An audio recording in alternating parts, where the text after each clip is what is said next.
Excellent.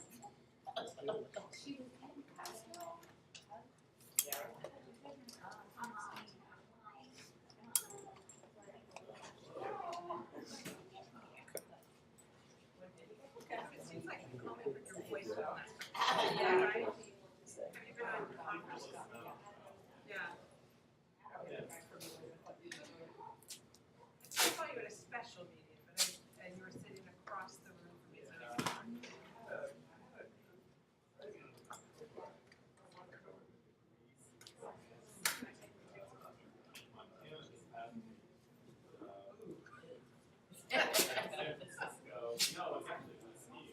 Oh, that's fine. Okay, how you doing? Hope it's not a little warmer when we have our meeting one day. It is unusually. We did, No, actually, because the first time ever was one on Fairbanks in February down here. Really? Yeah, that's the first time we played in history. In July, it might occasionally get there. But like the old- February, For like the Christmas stuff. you know, This thing cold though. Should be plenty of room. 15.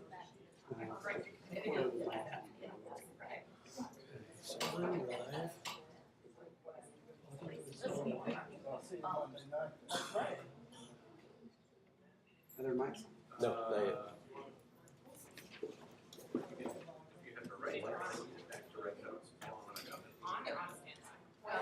At least get them onto standby. Ask Ken when he's ready to know to turn them on. Can we turn them on to standby?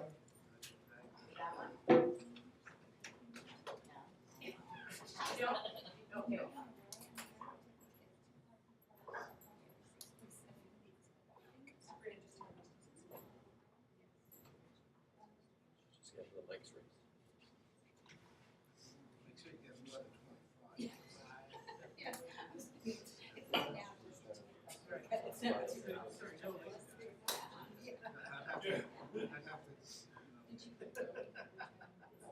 Most people know We're hot. We're live.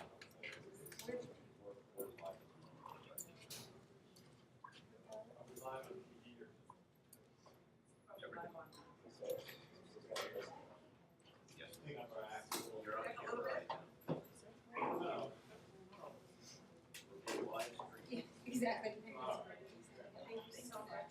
I'm thrilled to have you. This is yours. Oh, I see. I'll see you Monday.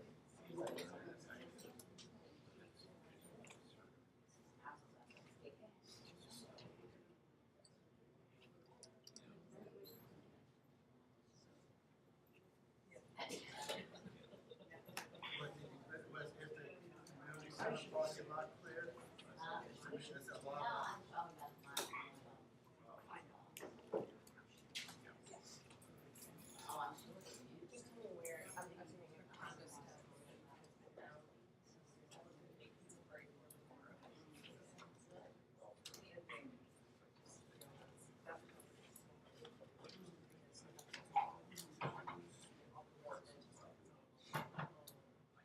Hi, John, how you doing? Hi, Tim. How are you? Okay, I'm okay. You know, I think the first time ever. You want all the mics on? Fairbanks, Does it last seem like week, it? I looked at the ones. in January. It happens in They're July. the ones on the ones on standby.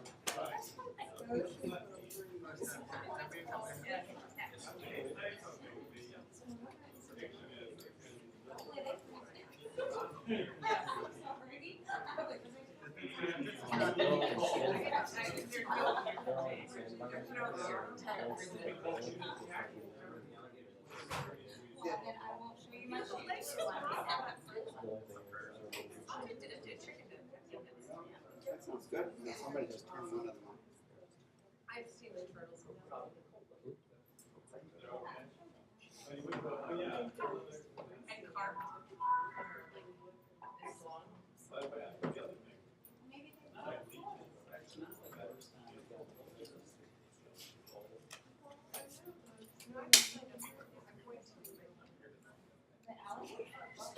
we can part of the money.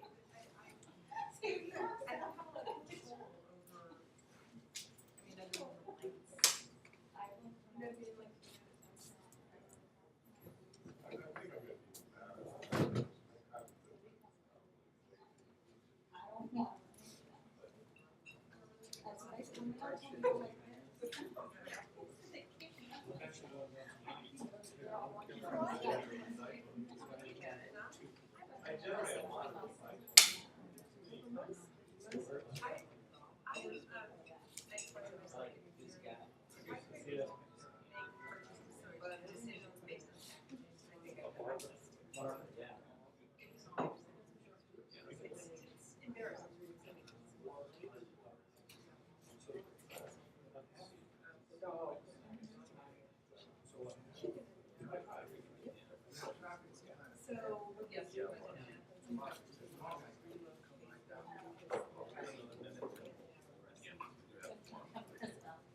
Nobody likes to. They can't display their. I don't know what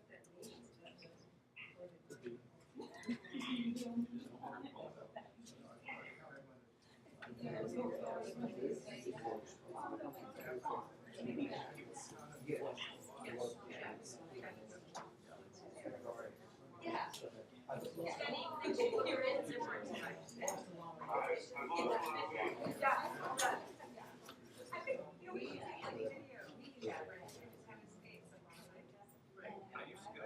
Might be in the office.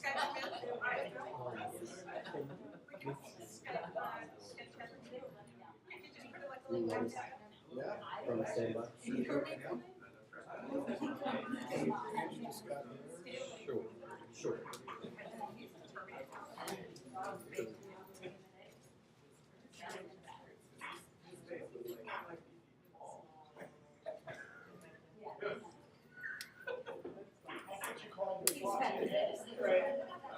Remember Mad Max? Was it Mad Max or Mad Max? Absolutely.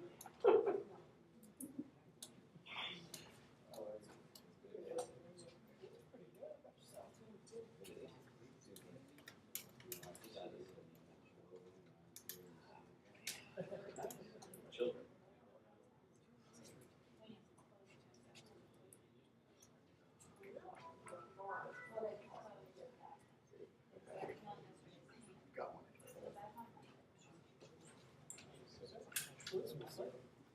All right, we'll begin.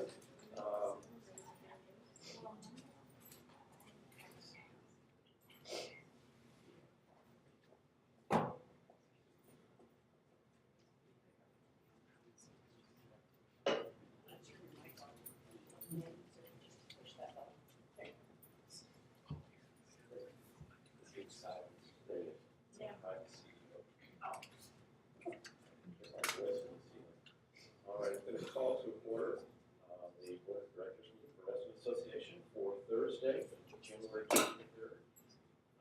Welcome to 2014, and I appreciate everybody putting their heavy coats on and coming out into the beautiful to be here tonight, so thank you very much for that. And anybody watching tonight live streaming, I envy you immensely right now. So I move to adopt the regular meeting agenda for this evening. Do I hear a second? Wait 2 seconds. Are there any checks or comments or catches? All those in favor of the agenda, please signify by stating aye. Aye. Is anybody opposed? Anybody abstaining? Thank you.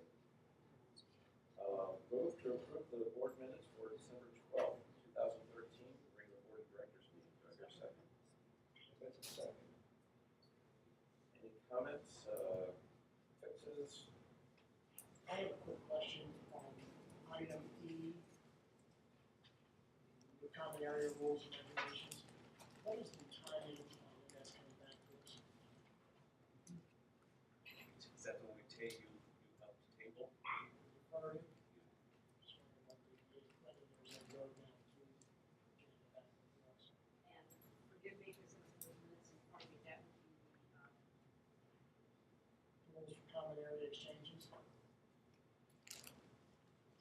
that will come, I know that the committee that submitted them wanted time to look at them a little bit more, the EAC as well as council, but we haven't, we kind of put that on the sideline temporarily, as you know, we started a different process last week that I think that one's picked up from.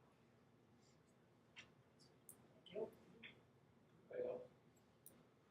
All right, all those in favor of the minutes, please signify by stating aye. Aye. Is anybody opposed? Anybody abstaining? Thank you. Joe, do you have any? Thank you, sir. My hands are still. I like your idea of a little fire pit for everybody. And I know somebody that could be responsible for management. Absolutely. Yeah, nobody signed up. Very good. All right. Then I'll ask, is anybody here this evening that did not sign up to provide us with any comments and would like to do so? It's just that you raise your hand, stand up, yell. All right. All right. So we'd like evening for comments. So why don't I ask us to take a little time from the board's perspective, Sandy? Why don't we start with you? Good evening, and thank you for joining us this evening. Two quick things. One, on January 28th, the Fairfax County Board of Supervisors hears public comment on the Reston Master Plan Task Force Draft Plan Text Phase 1. And so it would be great to have everybody who has interest, which hopefully is many of us, out there to participate and at least view the ongoings there. So please do come out. And I know Kate and others are signed up to speak, and I think it'll be a good evening of community to hear how that's going. Second thing would be I just applaud Kate and the staff and John McBride for drafting that structured process draft of how our advisory committees will get information and input information to us and to the process for the land use, and that's a draft that's ongoing right now. There was some initial meetings, and I think it's a great thing, and thank you for your leadership for doing that, Kate and staff and our land use attorney. Those are my two things. Thank you. Thank you, sir. Joe? I have two things. First, I was to welcome everyone here, and I was to state that there's an election going on, that we need to find participants by Friday, January 31st, and there's a 3-year term, a 1-year term, and a 100-word seat. There's also the involvement seat up for this. The second thing is that the board approved the contract with Kate Focus, and a copy of the contract is on the website, and they approved paying her a salary of $175,000. So it's in the place where you see minutes on the website, so everyone's welcome to read the contract that the board approved. Okay, it's your turn.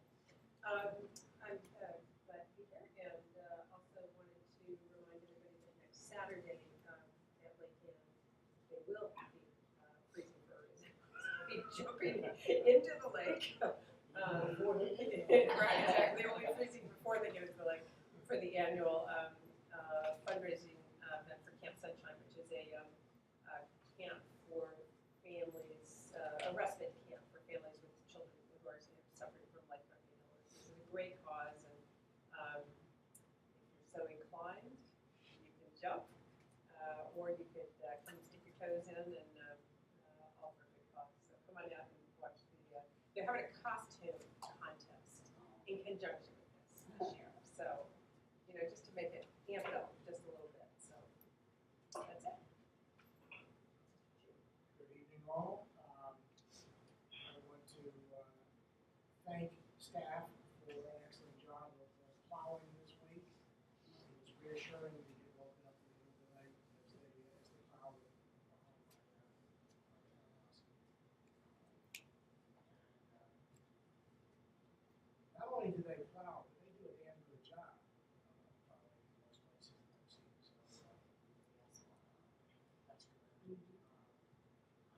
pleased to report that I did have a leap inspection. And I thought it was very productive, very helpful, and somewhat enlightening. Mostly he confirmed things that I already knew, but that validation is good as well. So I hope everyone takes advantage of the program. It's an excellent program. That's it. Well, I'd like to thank all of you for coming out on this 18-degree evening. And I know it took a while to get dressed. It takes me a half an hour to get dressed and a half an hour to get undressed once I get home, so many clothes.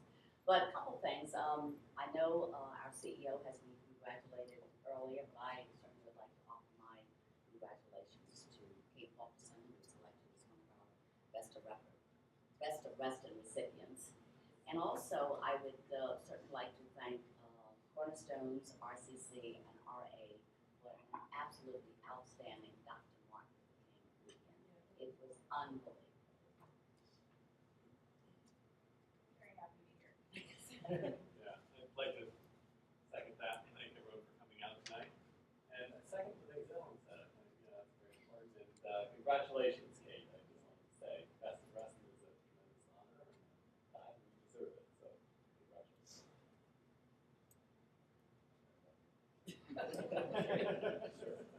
Mr. Chadwick?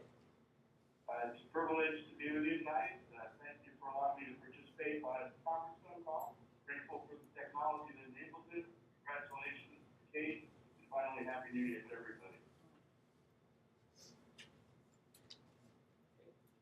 Happy New Year. I can't believe we're starting another year. There's a lot of great stuff that will be underway. I'll focus on that on my CEO report later. I too thought that the MLK Day celebrations were really great. When I asked staff, what can I sign up for to do, they said, we've got too many volunteers. And that was great. That's a great problem to have. There were so many people who were willing to give time to do some fantastic events. So that was really good. And speeches and everything. And may I say something else? And I certainly would like to commend Bob Rock. She does such an absolutely outstanding job of getting volunteers. I mean, just her whole persona is just absolutely fantastic. So we're very fortunate to have her. She did a great job, and so did our crews. Yeah. Larry and I made sure that they were well fed before they went out and when they came back in. But I think they did their last run at 11:30 at night. Was that on the? So when they came in, Yeah, they came out. So they, they understand that we need those pathways and people. So they do a great job. Well, thank you, everybody. Thank you, Kate. And Happy New Year. I'm basically reiterating what everybody said this evening. So, but congratulations to Kate. Happy New Year as well. In my world, it usually goes, welcome, it's a new year, what have you done for me lately? So I think that's where we're off to again. But it is amazing that for me, 4 years has gone by so fast being on the board. There are a lot of things coming up that I think we need to be aware of. I will be participating in the Reason for a Reason. So I'm looking for suggestions for costumes or what have you. Let's not take it too They far. wanted to. Yeah, maybe. But again, thank you everybody for being here tonight. And thank you, Joe, and others for reminding us that there is an election coming up. I know many people are already jumping into the fray, and that's wonderful. I think it's going to be a wonderful matter if we have so many people running for the board. That says a lot in terms of a lot of things that are pertinent to the things going on around us right now. Let's hope this year is a good year for everybody's family, their health, their well-being, and hopefully this we get off to a good start and finish on a high. So, with that, let's move on to our agenda tonight and see if we can keep it on schedule. If not, a little ahead of time for everybody to get home. I think we're on to item E, the Aquatics update. Lauren? Hello, everyone. Hello. Hope you're all staying warm. Apologize, I have a little tickle in my throat, so if I pause for water, apologize. Well, thank you for allowing me to come and spend a couple minutes with you to talk our 2013 aquatic season, a brief summary of that, and then also a couple of things looking into 2014.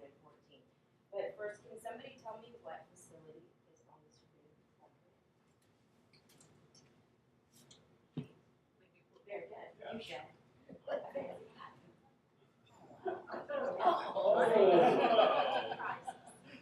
Kids try.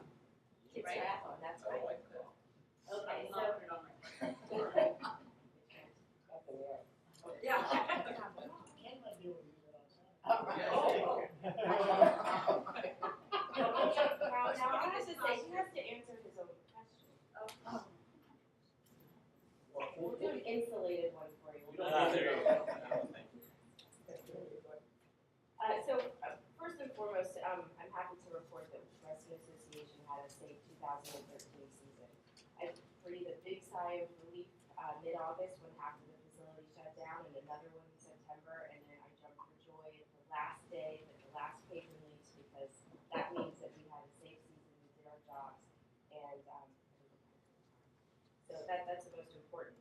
And I've been coming before the board sharing statistics for many years, and I wanted to do something a little bit different and take an opportunity to share with you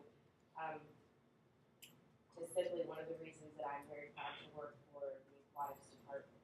It's not often something that that we get to share. So I hope that my story, excuse me, reminds you going into this new year as a board member that what you do matters and the decisions that you make have an impact, and you will see the results of that. One of the examples of a board decision that did this for me and was one of the highlights of last season was the renovation of Dogwood Pool. When most people hear about the renovation, they think new tile and new paint and a pavilion, a new shape, and a few extra amenities for summer fun. But what I saw and what my staff saw was this facility is now better equipped to serve the community. There's a beautiful iPark feature that is there, as everyone knows, but really what that represents for us is this one tiny feature serves a population that maybe can't swim, maybe doesn't have a pool pass, and that was big. And one key thing, when we would go to the facility to do a site visit, there was always someone at that exterior spray feature. People were gathering at the pavilion. So that was a success that you all made happen, and it worked. So that's one reason that that we're very proud to be here. This is things like this. This is the Reston that I grew up in, and so thanks. Okay, so on to the report. In 2000, now if you, I have a lot of statistics. We have lots of spreadsheets. I won't go through all of it with you, but if anyone does want to ever sit down and talk about aquatics, we are more than willing to sit down, and we're passionate about it, and we have fun. So feel free to ask me any questions that come up later. So in 2013, we had a grand total of 162,300 visits. What you see here is a breakdown by pool with the number of adults, children, and guests that visited each facility. This is a 10-year attendance data. We've maintained this. We have this all the way back to where when we had Vantage Hill Pool and Lake Ann Pool. So the data goes back far. A couple things I want to point out are you'll see here that Dogwood has numbers this year. So if you do look at 2010, they had a little over 3,000 visits, and this year they had over 8,000. You'll also notice that Glade and Hunter's Wood saw a decrease in attendance, and we will relate that to Dogwood Pool opening this season. This is again 10-year total for each of the pools. This is I like to call it the Tom Viss spreadsheet, and I will be, and he's not here, but I'll be emailing this to him so that he can crunch his own numbers as he does.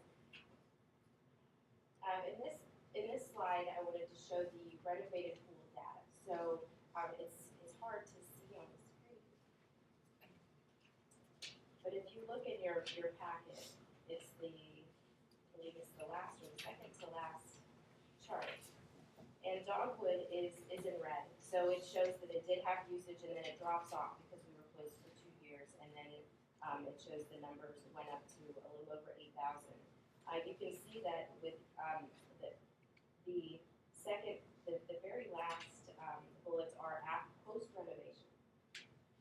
So you can see the year before, or in some cases a couple years before the renovation. When we do these renovations, the numbers do spike, which shows success that people are going to them and enjoying them. What you don't see on this chart are the pools that have remained open. They plateau a little bit, but they still maintain a higher level post renovation, and they have continued to stay higher than before the renovations.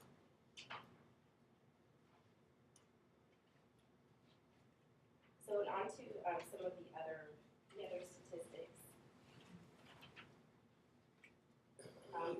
We mentioned Dogwood having increased visits. A couple of things that work behind the scenes. We welcome back South Cape Community Center this year. They, in past years, were able to walk to the facility with some of their camp programs and other programs and utilize free time. We did take care of them the last 2 years that the pool was closed for renovation, and we provided transportation to other sites. But we welcomed them back this summer, and it was very fun. I went to a couple of the days where they walked in and then they had their pool back. We are going to be now reaching out to them, as well as some of the other surrounding Dogwood, Hunters Woods district residents that maybe cannot swim, and provide not only a pool pass but also water safety training, both through swimming lessons and workshops. So I hope that some of you join us for those. North Hills Pool was the most utilized facility this summer, with a little over 19,000 visits, and Shadowwood was the least utilized of the 15. In 2014, a couple of overall things that we'll be doing. A pilot program, we had begun planning for point of sales to explore those options and enhance our member services at the swimming pools on site. So we'll continue to do some work on that. Rebranding the aquatic signage to improve communications with members. We got the signs in, and they're very cool. When you walk up, it just looks nice. It will look nice. We hope that it'll reduce some of the comments and questions. And we're working with our communications department on doing some other new and more innovative, or not really innovative, but bring us into this age with communicating with our residents on pool closures and changes and where to find the information they need. For programs, we offered our full suite group lessons. Florida Learning Center participated in its 12th season. We provided 70 students fee waived swimming lessons through them. Many of those went on to participate in the kids triathlon as well. It's a proud moment for us. Water aerobics, if any of you have not taken an aqua Zumba class, has anybody taken an aqua Zumba class? Maybe so. Sabrina, good girl. Carol, I know you have. Many of you may not know, Sabrina came from Aquatics. She worked for us as a swim lesson instructor, lifeguard instructor, and we're so happy to have her still an RA. Excuse me, our American Red Cross lifeguard training programs, we served 107 students. That continues to foster and serve our youngest members in the community. What we're going to do, looking at 2014, is increase our birthday parties. We had a large demand for that, but we really just didn't have the staff to conduct the program. So we're hopefully going to be able to offer more of those this summer. There's been an increased need in our private swim lessons. One of the things, as you all know through the budget process, we take a look and evaluate each one of our programs that we do and if they're succeeding. We have retired 2 programs this year. The swim team readiness and the senior swim for fitness programs due to low enrollment. And we are readjusting to try to capture those audiences through other programming that we have. But one major shift you'll see in our group swim lesson schedule, we are offering less group swim lesson classes this year. We canceled a lot, but our private swim lessons went up higher. So we're going to serve the need and let our instructors teach some more private lessons, but while still maintaining our groups. We also are looking at paperless evaluations for all of the programs that we offer. We have swim we have rentals, private daycare, swim teams. Important that with the swim teams, the hours there and the revenue, that is not for the Reston Swim Team Association. We work together with them, and can anyone tell me how many swim teams there are? How many Reston swim teams there are? Can anyone name the pools in their district that have a team? Uplands and, Uplands and, Right. Lycan. Say that again? Uplands and Lycan. They are golf course, they practice at Golf Course Island, and they're called the Lake Ann. My kids have been on the Lake Ann Stingrays for many years, so. Of course, that. Okay.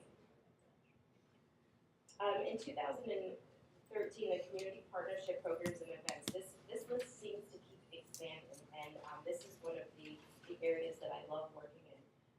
The large events that we assist with, or this is where we work with our community partners. So from the swim teams to Ice Cream Socials Community Cookout to the Western Community Center, we work with the YMCA on the Kids Triathlon, and then moving into our newest triathlon this year.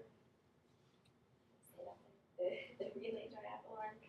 And then also scuba certifications and youth camps.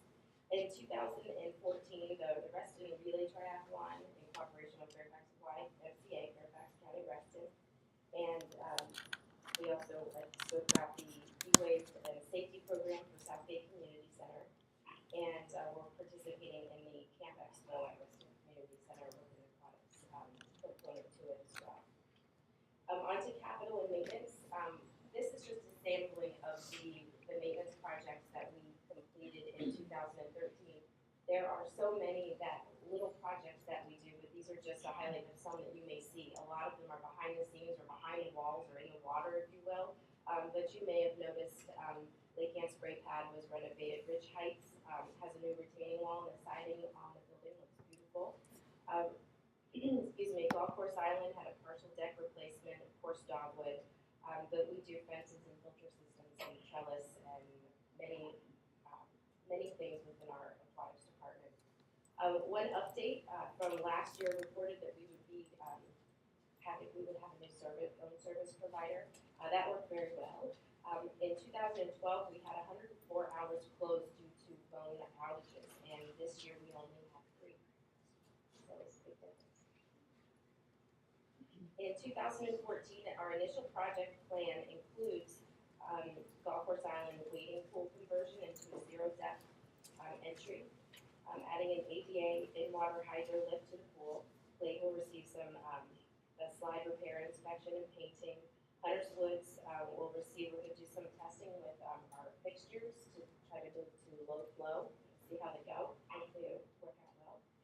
The biggest project this summer and the most expensive will be Lake Newport White Coat. For those of you that aren't familiar, the white coat is the white, some people refer to as plaster in the bottom of the pool. It's an Olympic-sized pool, so that's the reason that it will be so much more expensive than other projects. New Bridge main pool filtration system. North Hills will receive an additional shade structure. North Shore, one of the heaters, and then also the front entrance renovation will be a nice addition. Tall Oaks filtration system, and then converting at Uplands the sand pit to a spray ground and a new filtration system. We'll continue to work on facility inventory program and working to enhance our ADA features. The people that just to touch on our full-time staff, they have a lot of accomplishments, and I wanted you to know that they wear multiple hats. Isaac Ballinger is our pool mechanic, and he is in the Air Force Reserves, and he traveled to Germany this year. Lula Whitaker is our aquatics assistant, and she completed all of her coursework for a master's in sports and recreation studies. Paul Welts, our facility supervisor, completed a second degree at George Mason in civil engineering. I survived with the 2 kids, and I served as chair for the Virginia Recreation and Park Society's Aquatics Resource Group, and we did a lot of statewide trainings, and many of you already know that we are swim lesson program. We're continuing to work with Fairfax County Park Authority, Reston and Herndon Community Centers, and we have been talking with the Northern Virginia, sorry, with the Northern Virginia Regional Park Authority about some of their sites joining us as well. And we are happy to begin looking for a new full-time program staff person to begin in 2015 to aid with all of those wonderful events that we do. And our seasonal staff, we have Chris Shoemaker, who is nearing his end of his master's in public health. Can anybody tell me how many seasonal employees that we can grow to? So we have 4 full-time and 1 seasonal maintenance. What's that?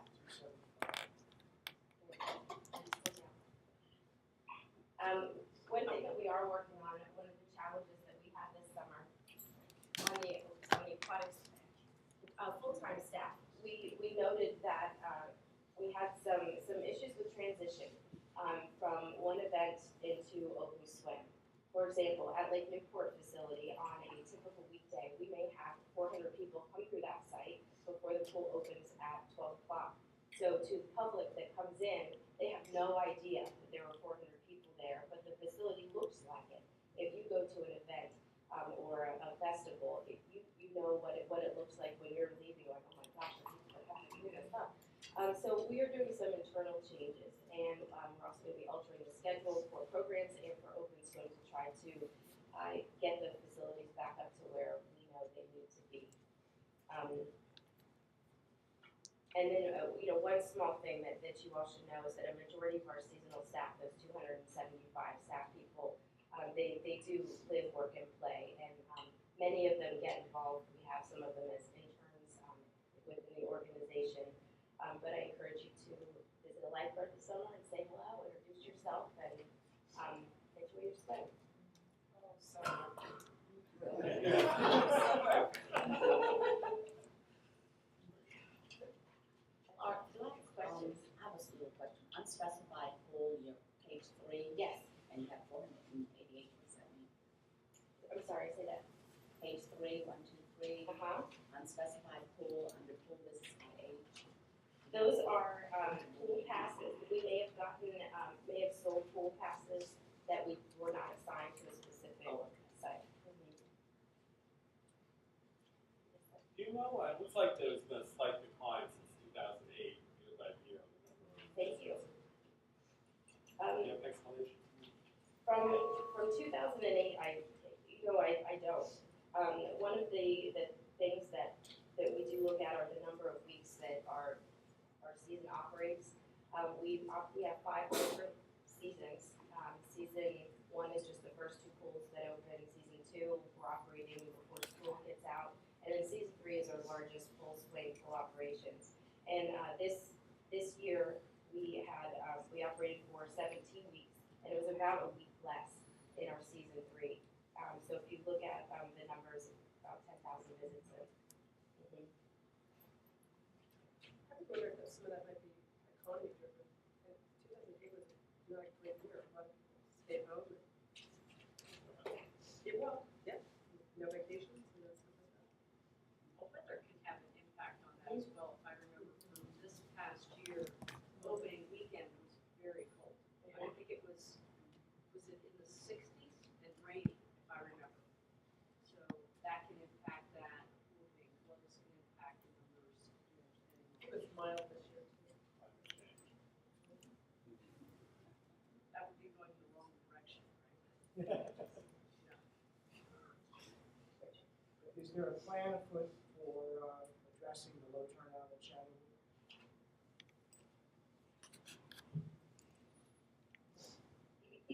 Sorry, the short answer. We've added a couple of programs there this year. We did add a couple of aerobics programs. Remember that these numbers do not reflect the additional programming that we offer. This is just visits into the facility. So we do have other programs that are happening, but we can certainly take a look at.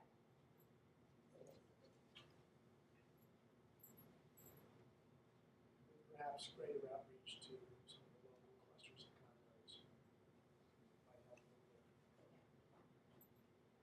just to, maybe piggyback on what Richard said, it sounds like one of the big successes last summer was the opening of Dogwood, and it was an exciting opening, and it was a great thing to get that back open. So in terms of your bigger concerns that you're seeing, either trends or Shadowwood low attendance, or do you have any, anything on the other side, the glass half empty side that you're hoping to fill up, in the coming year?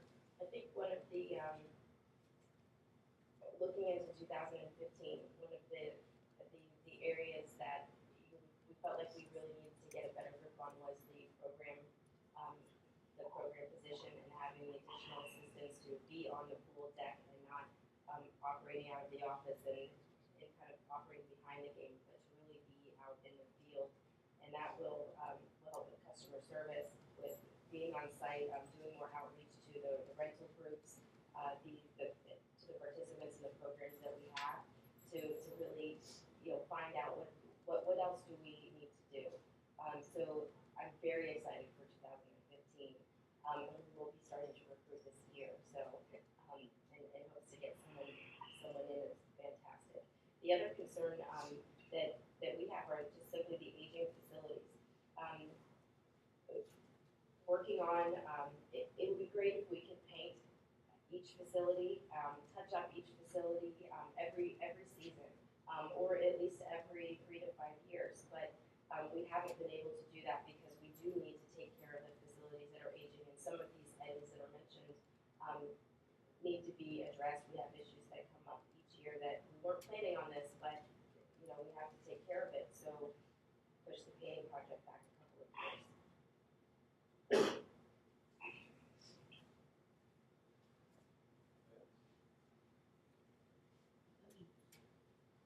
Laura does a fantastic job. She has a fantastic team, and they have a good program every year on a very tight ship, and they always look for better ways to improve it. And Larry's got a good team to help out with that, even the maintenance around the pools, the way landscaping and everything looks. There's a lot that goes into those facilities every year. So I appreciate everything that you guys do to make that happen. It's heartily great. It's a great asset and a great team. Please let us know if you be our eyes and ears. Thank you. Appreciate a phone call anytime. You got it. Thank you.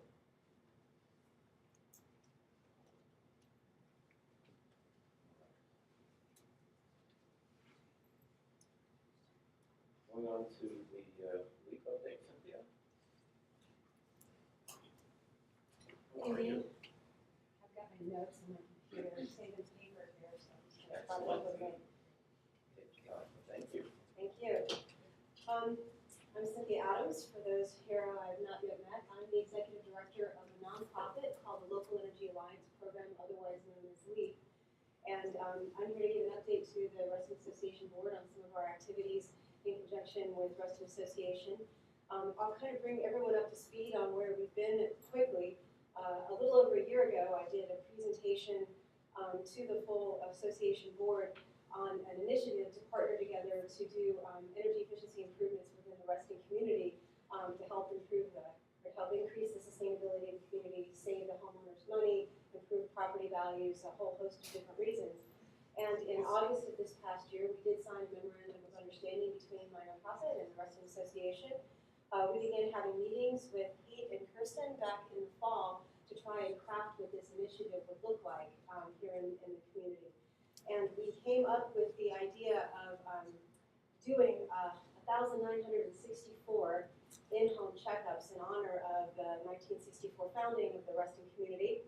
And we have come up with a name for our initiative called Re-Energize Reston, which we think segues very well with the Reinvest in Reston 50th anniversary theme.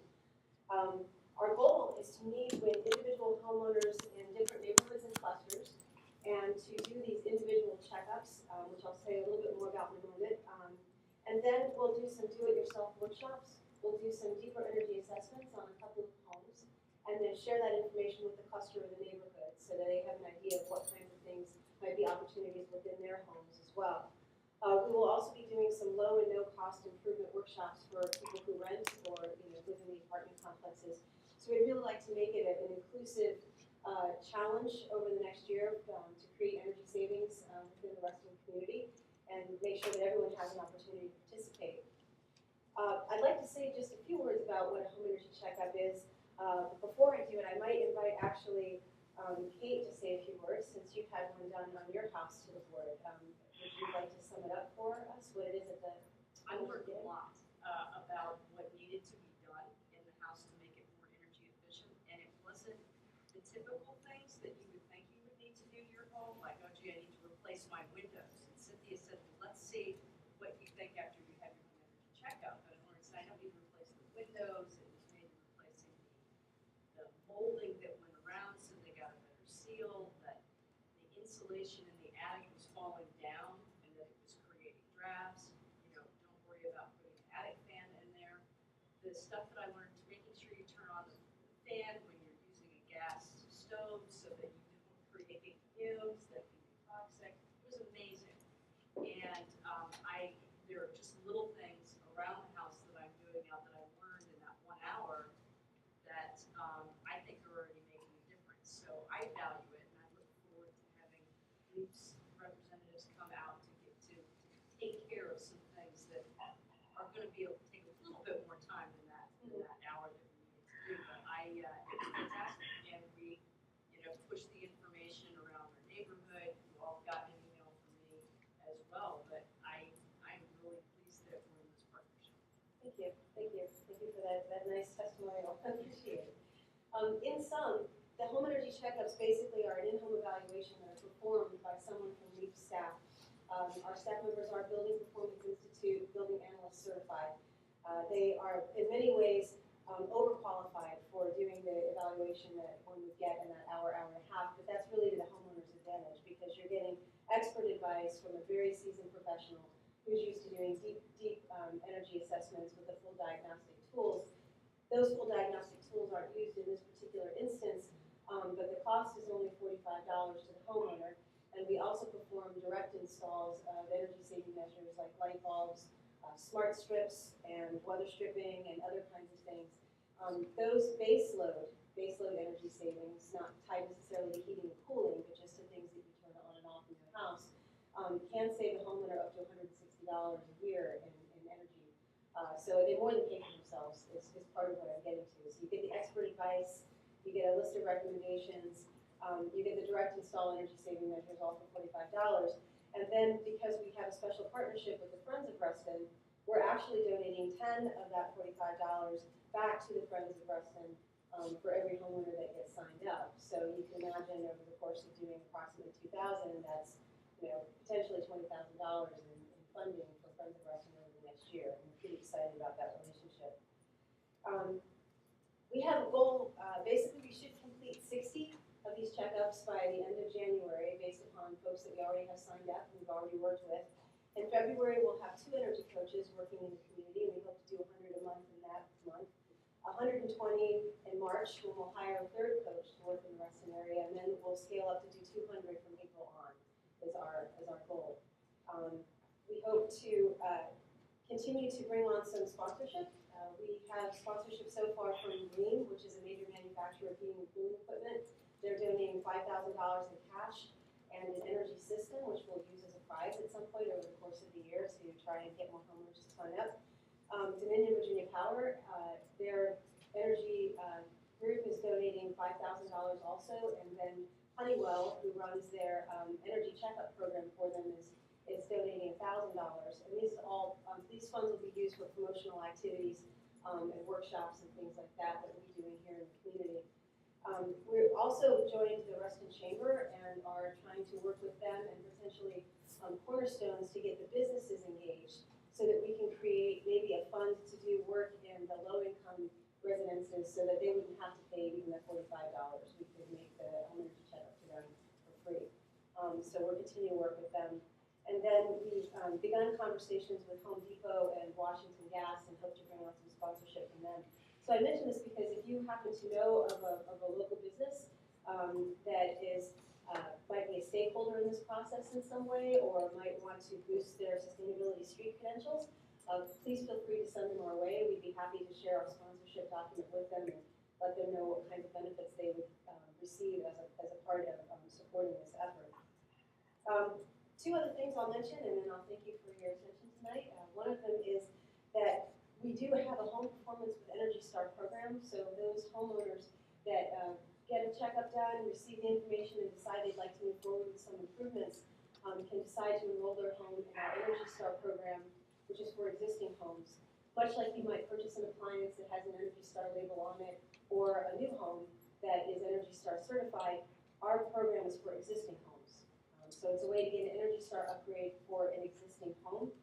And there have been several studies that have come out over the past several years that show a premium on the appraisal value for homes that have third-party certification for their sustainable, green, energy efficient measures. And so we really do hope to provide additional value to the rest of the community, not just through the services that we're doing, but through the certification that we offer, so that homeowners that take advantage of that can actually add value to their home at the time of resale if they choose to sell. And then lastly, the how to get involved part. For those of you who have gone ahead and gotten an energy checkup, we thank you very much for your participation. We would love it if you would share information with your neighbors, post something on Facebook. If you belong to any social clubs or networks or things like that, that you can spread the word, that would be fantastic. And then I have a bullet point down to remind myself to ask you to meet with Lee.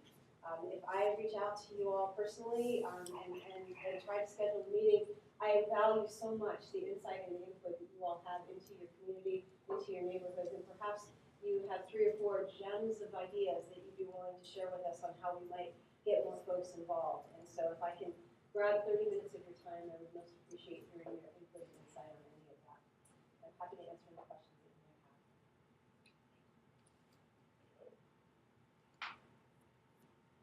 Yes, I've sir. got my assessment for Monday, so I'm glad to hear Kate and Richard's great experiences in your discussion there. So Great, look forward to it.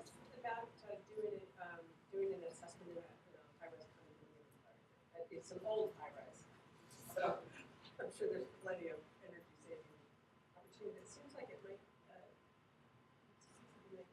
some money to get lots of.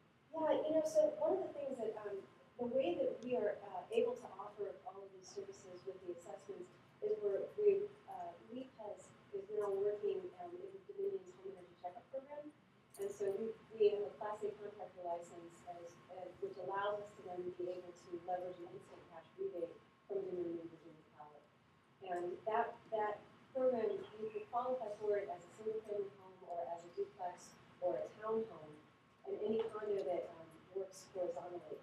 When we start to go up, then we can't qualify for that program, and the structure of that interaction changes. So I would be happy to work with you on what we can do for a condominium, because there are shared areas as well, and that might be something that everyone wants to participate in.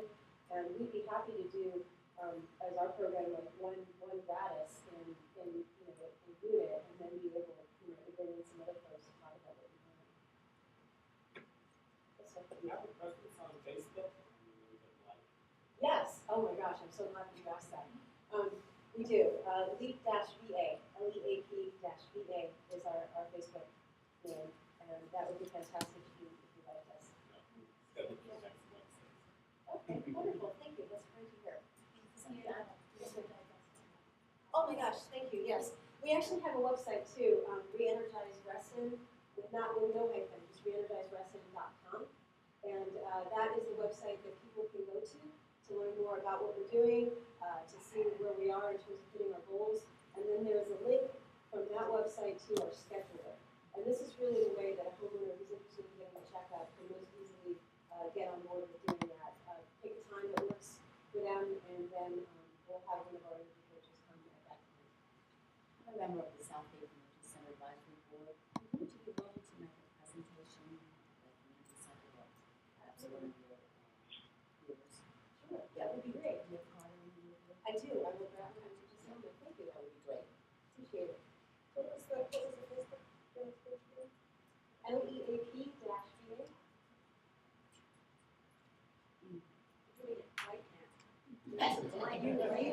You are all so wonderful. Thank you very much. Yes, sir.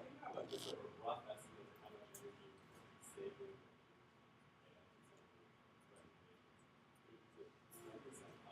Replace a system depending upon how old that heating and cooling equipment is. The savings there run roughly around 15%. homeowners that elect to do the Home Performance with Energy Star certificate look to save 20% or better because that's the threshold in order to earn the certificate. But I will also add that we are perfectly happy to work with homeowners who want to stage their retrofits.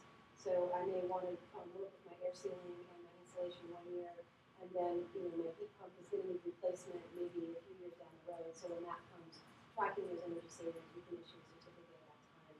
But I think in general, when we do improvements, you can look to see somewhere between 10 and 20% savings, depending on what the improvements are. The one thing we always caution on is that you can't account for the weather or for what someone does with the thermostat. And oftentimes when we've had homeowners before that keep their houses at fairly comfortable levels because that's all they can afford to pay. And so their bills may stay the same, but they may find themselves being much more comfortable because they can actually turn the thermostat up. What do you want to get started? I'm sorry. Any other questions that I can answer for anyone? Okay, great. And I want to say a special thank you to Kirsten, who's been hugely helpful in doing all of this, as has been on staff, as has Kate. So you all as both have really wonderful staff, and we've been very fortunate to work.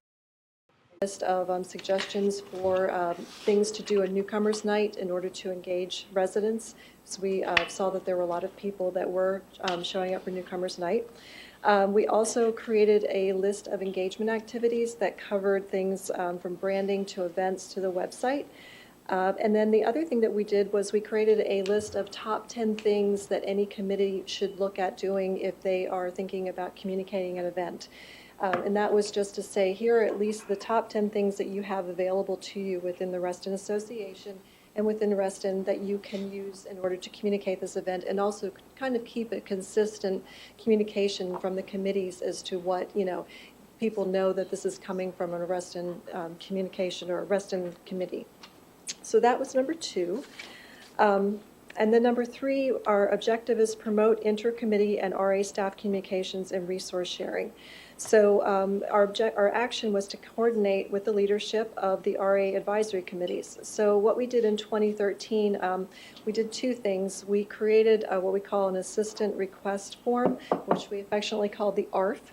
And that basically was a form that the committees could fill out to let us know if there were particular things that they would like our advice on. We have a committee of 8 members. And all of us have come from a communications background of some sort, so we have a lot of information that we can provide to people if they were looking just for, how do we communicate, or how do we make the best out of our communications plan for an event that we're planning.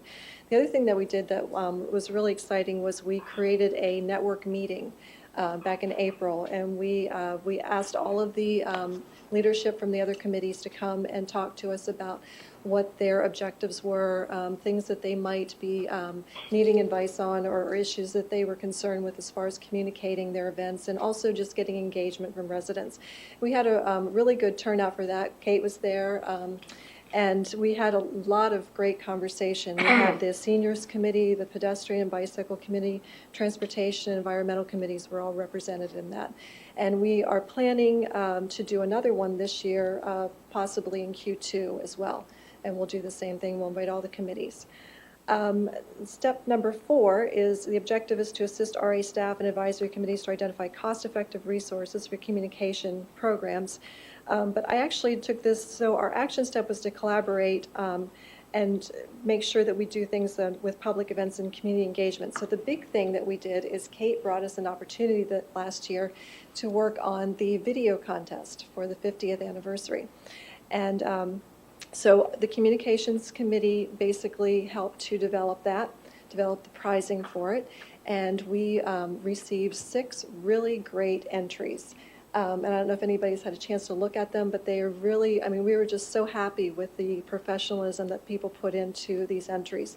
The grand prize is $1,000. And then there's also a prize for the most liked on Facebook. And to date, we have received 129 comments. So people are going to Facebook and looking at the videos. Also, for each one of the videos that were submitted, if you look on their YouTube page, they've had over 100 views on each of them, some more. So we are seeing an engagement in the community, which is great.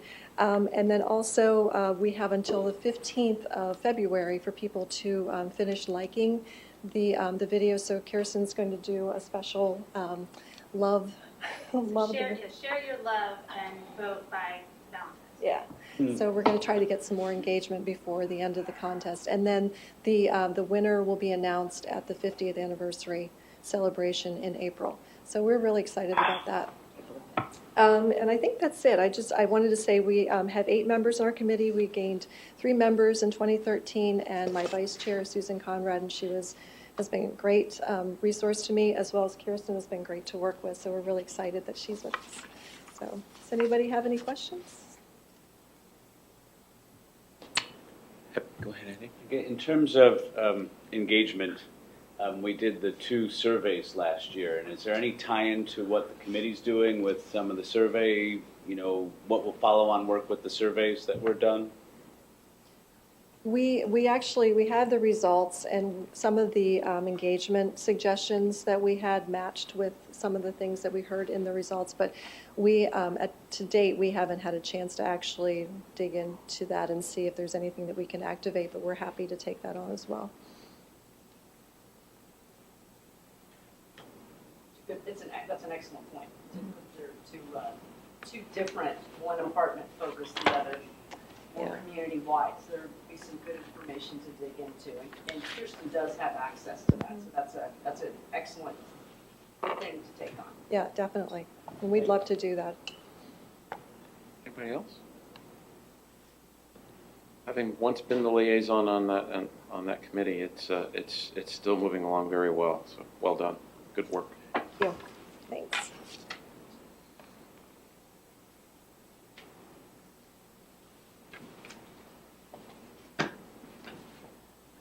All right. Moving on to item H. Hang on a second. Get organized here.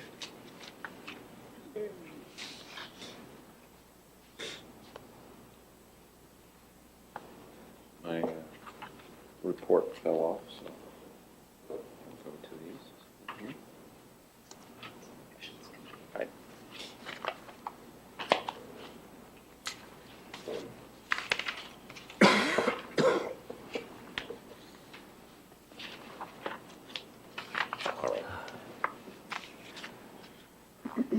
All right, dealing with committee member appointments. Going to begin with the appointment. I'll read the motions. Should we read it in total or go one by one? Total. One by one? Total? All right. Move to approve the appointment of Sue Bethel as Chair of the Environmental Advisory Committee for a term of 1 year ending January 2015.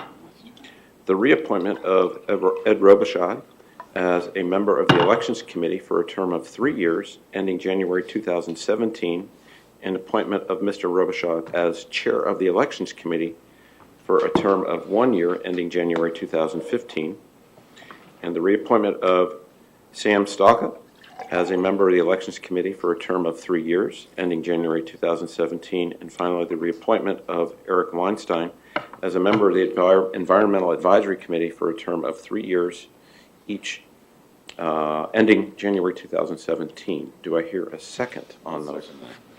Mike seconded. All right. Any questions or comments on those appointments and reappointments? Looks like a great group. I'll ask the question then. All those in favor of the motion regarding those appointments and reappointments, please signify by stating aye. Aye. Is anybody opposed? Do the fine print. Anybody abstaining? All right, thank you. Elections Committee. All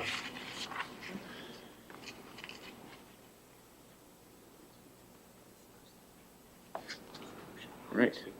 Yeah, I can take it for him just in case. He might have had something else on his calendar. And we might be just a tad ahead of schedule.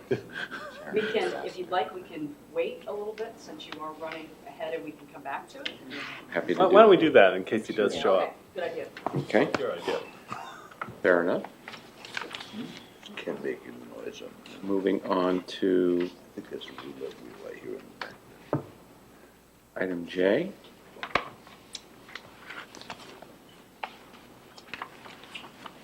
which is the amendments to the Assessments and Finance Resolution 6 regarding investments. Mike, how are you? Get a little background and we'll do a motion. Before the board this evening is action on the resolution for investments. It's been before the board before. There was a robust discussion last meeting regarding the resolution. Staff was tasked with crafting additional language. We have done that. In your board package is the latest and greatest with the changes. The changes were put before the board planning committee, adopted the language that you have before you now, and it is now at the board level for action. At issue with this, and why there was more discussion, was the empowerment of the money manager to use their discretion to make investment decisions on behalf of RA, absent input from the CFO, and how we would mechanically embark on that choice, and how would we monitor it afterwards. So the resolution calls for giving the money manager the discretion to make the trades without CFO prior discussion, so that they have the free rein to make the decisions based on using their own best efforts and with the standard of their industry. So what you're getting there is your normal full discretion money manager powers to invest for you. The idea being that they would eventually be held to account for their results. And you wouldn't actually have some staff people, either me, or the other CFO, the CFO or the CEO or any other staff people, telling the money manager, no, don't do that, do this, and so forth. They'd have unfettered discretion to achieve the results that the organization is seeking. But working within the guidelines, so I mean, Of the resolution. True, I shouldn't say unfettered. Within the guide rails of there's a lot of fetter within the language of the resolution. However, that's given that once the person is hired or the organization is hired, they will stay within the guardrails. If they go outside the guardrails, we got a problem. Right. But within the guardrails, they would have discretion to act quickly. And depending on their investment philosophy and the way they manage accounts, that can be very important. And so also embodied in this resolution is the mechanics of hiring the money manager, which will be a process. And during that process, you would vet them as to how their rationale is, their philosophies are, and so forth, and make sure that they are parallel with what the RA wants and the board and the fiscal committee are looking for, so that everybody's on the same page regarding staying in the guardrail and how they make money. So that's my presentation for now. If you want to discuss and if you want me to answer questions regarding it, I'm happy to do that. Please. Andy. So the way I see this is there's kind of two sides, two camps to this.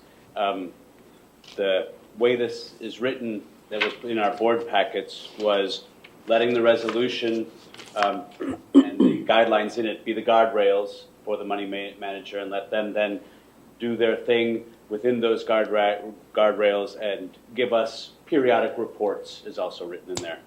On the other side, and when I checked with the chairperson of our fiscal committee, his recommendation, and I sent this out in email to everyone, was he would actually rather see, and he had some language there that he proposed, that indeed, before the money manager made investments, he or she would check with our CFO and just get a prior notification that that was going on. And that's in the text that Sean Ensley drafted for us in changing section 1B.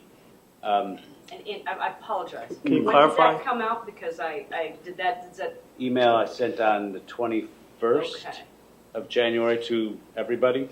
Okay, I'm confused at this point. Okay. Is the motion before us today, does it include the language you just mentioned or not? The thing that's on here, and And we haven't read a motion yet. Yeah, we haven't read a motion. The thing that's in our board packet that That's what we've I'm not talking did about. a Yeah. motion on yet is the original, is the guardrails only, no prior contacting of the CFO. That was what got in our board packet.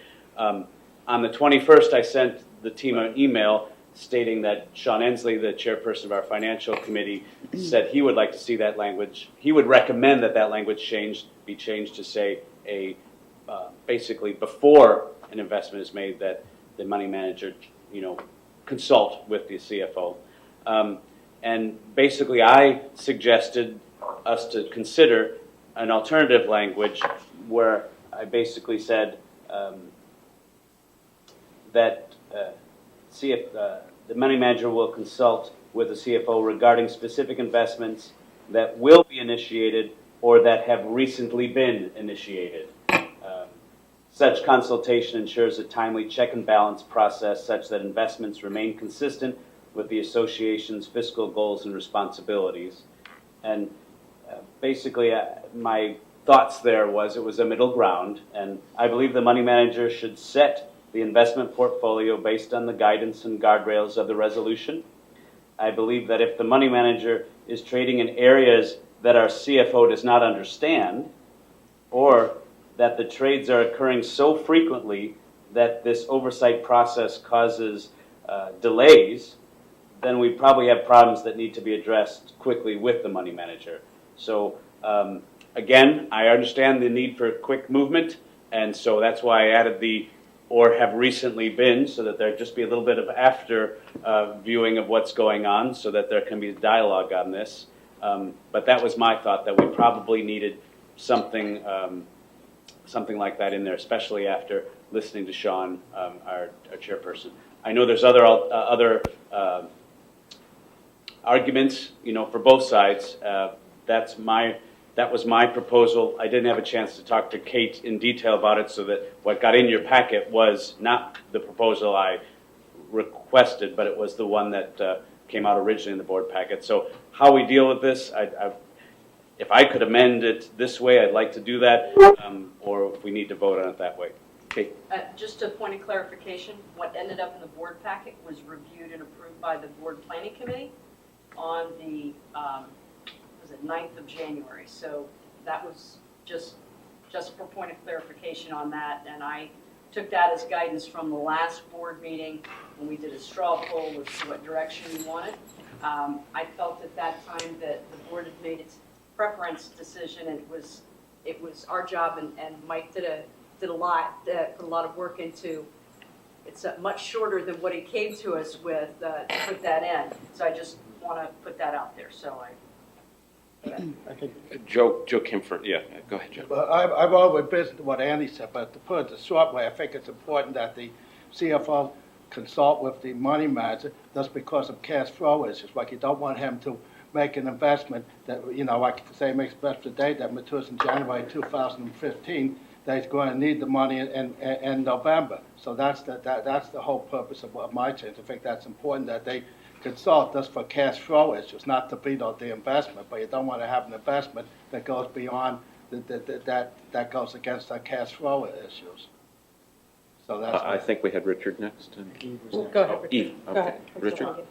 Okay, so I just want to make sure I understand. The revisions that we have in front of us have not been reviewed by the fiscal committee, but were approved by the BPC. You say approved by the BPC. Well, I mean, they were, the BPC decided that they were, Yes, the BPC, this was discussed lengthy, a very lengthy process with Mike in there at the last BPC.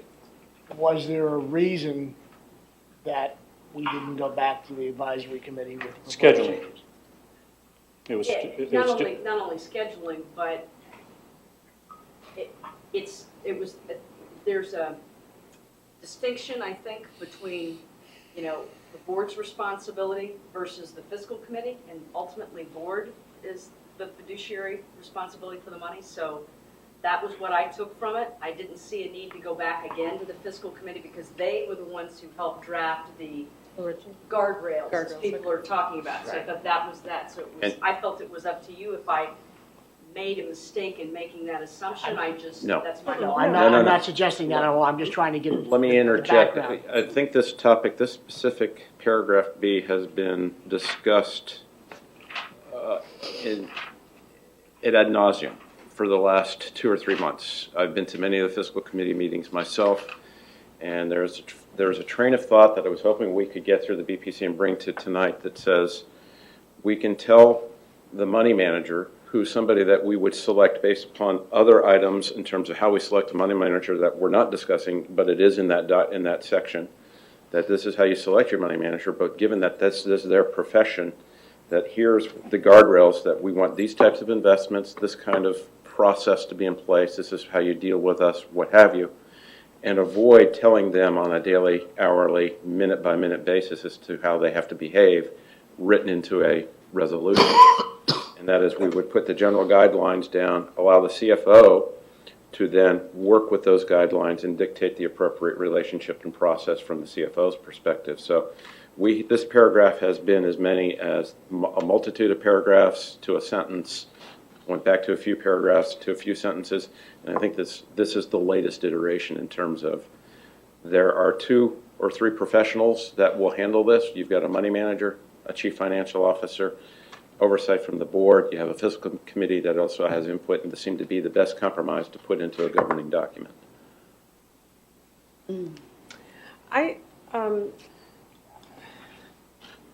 I think that it does not make sense to put the CEO in the position of having to assess the decisions of the money manager. I think that it's an expertise, and so I really favor the after decision review to make sure that we're not, you know, my concern is investments that are inconsistent with the Reston brand, you know, I mean, but I don't think that, I just think that they have an expertise. We should be taking advantage of that expertise. Clarification though, isn't it the CFO? You're not CEO. Right. Sorry, excuse me, CFO. Yeah, that's okay. Yeah, I mean, but still, CFO is not necessarily a money manager. I mean, and it's a different expertise, and I think that yeah, my only concern is that the CFO should be aware of where the investments are, so that we're not invested in things that are inconsistent with who we are. You know, I mean, that's really my only concern, and that can be done afterwards. It can be, hey, no, we're not going to be, you know, building strip malls. That's not who Reston is. So, Anybody else? Tim? Yeah, I was going to ask, I mean, what is the sort of biggest downside scenario you can come up with for going forward with giving a money manager this much control over our resources? That's a very good question. There's a couple things, one of which I would try and cut off before it even starts. There is a sense that from just about everybody I've spoken to on the fiscal committee and on this committee and on staff, that we don't want a lot of churning. We don't want a lot of trades. So we need to make sure that we don't let that happen by vetting a pool of money managers, talking sensibly with them about their investment philosophy. There are money managers out there who will tell you the way we make money is we buy, we look for the pop within the next 2 weeks. If it doesn't happen, we dump it and we move into something else. that is inconsistent with, that can make a lot of money. You can go with money managers like that and you can make money. But it is inconsistent, I think, with the sensibilities of everyone I have spoken to here. So you want to get them out of the pool. That's one downside. You could still see one get through the pool, or one that is disingenuous or whatever, and says, we don't do that. And then, 3 months into it, I'm the CFO and I'm looking at trades every day. That's one. The other thing is that they could guess wrong. That's the risk. That's market risk. That could be expertise risk. You could pick a money manager that just says, we're buying into this. There could be somebody in this room or the fiscal committee who has specialized knowledge and knows that's a bad idea, and they do it anyway. And had they talked to me and I had spoken to you and you knew, hey, don't do that, and yet that ship sailed and we lost money, that's one of the risks. I think these risks are small. I think these risks are not unique to this organization or any other. And the way organizations mitigate this risk is they do their homework, they pick good people, they watch them, they evaluate them, and they steer the ship as best they can to make sure that they don't hit the rocks. And you get with a group that does that. All those things being said, I still worry. I mean, as the CFO, as if I were a Restonian or if I was in this room, I would still worry. I've given what some people will tell me is a carte blanche, and if they lose money, somebody's going to get their nose out of joint, and I'm going to have to deal with that. No matter how hard we try, no matter how many I's we dot and T's we cross, there's the risk that could happen. And that means you have essentially a political risk more than you even have a financial risk at that point. So that's what I'd be thinking about if I were sitting in the chair regarding risk. But couldn't you also then make the argument, if you were the CFO, that you could make a bad decision and totally valid. Politically, that's exactly right. Be in as much trouble? Without a doubt. Whoever is the CFO is not Whoever is the CFO is not going to want to have this power, I think. You're going to want to say, as a CFO, as an accountant, I know accounting, I know how to go behind, and you make a trade, I know how to book that, but I'm not going to be watching interest rates in Japan. And that's what you're really talking about here is, should the CFO be telling the money manager, I think you're betting wrong on Japan? Good point. No, you shouldn't. Let me just ask, given what the concerns raised by Eve and Andy, would you be concerned, would it affect things to adopt the language that Andy's proposed, where you just have to essentially make sure the CFO is fully informed of all trades within, as quickly as possible? Not at all. I think Andy's language is acceptable. I think the board could adopt that language and we could move forward. That's really for the board to decide, not me. You have no concern about doing that? Not at all. I haven't read it. I wasn't on the loop. So I only heard you say it. But it sounds to me like, thank you. Without reading it.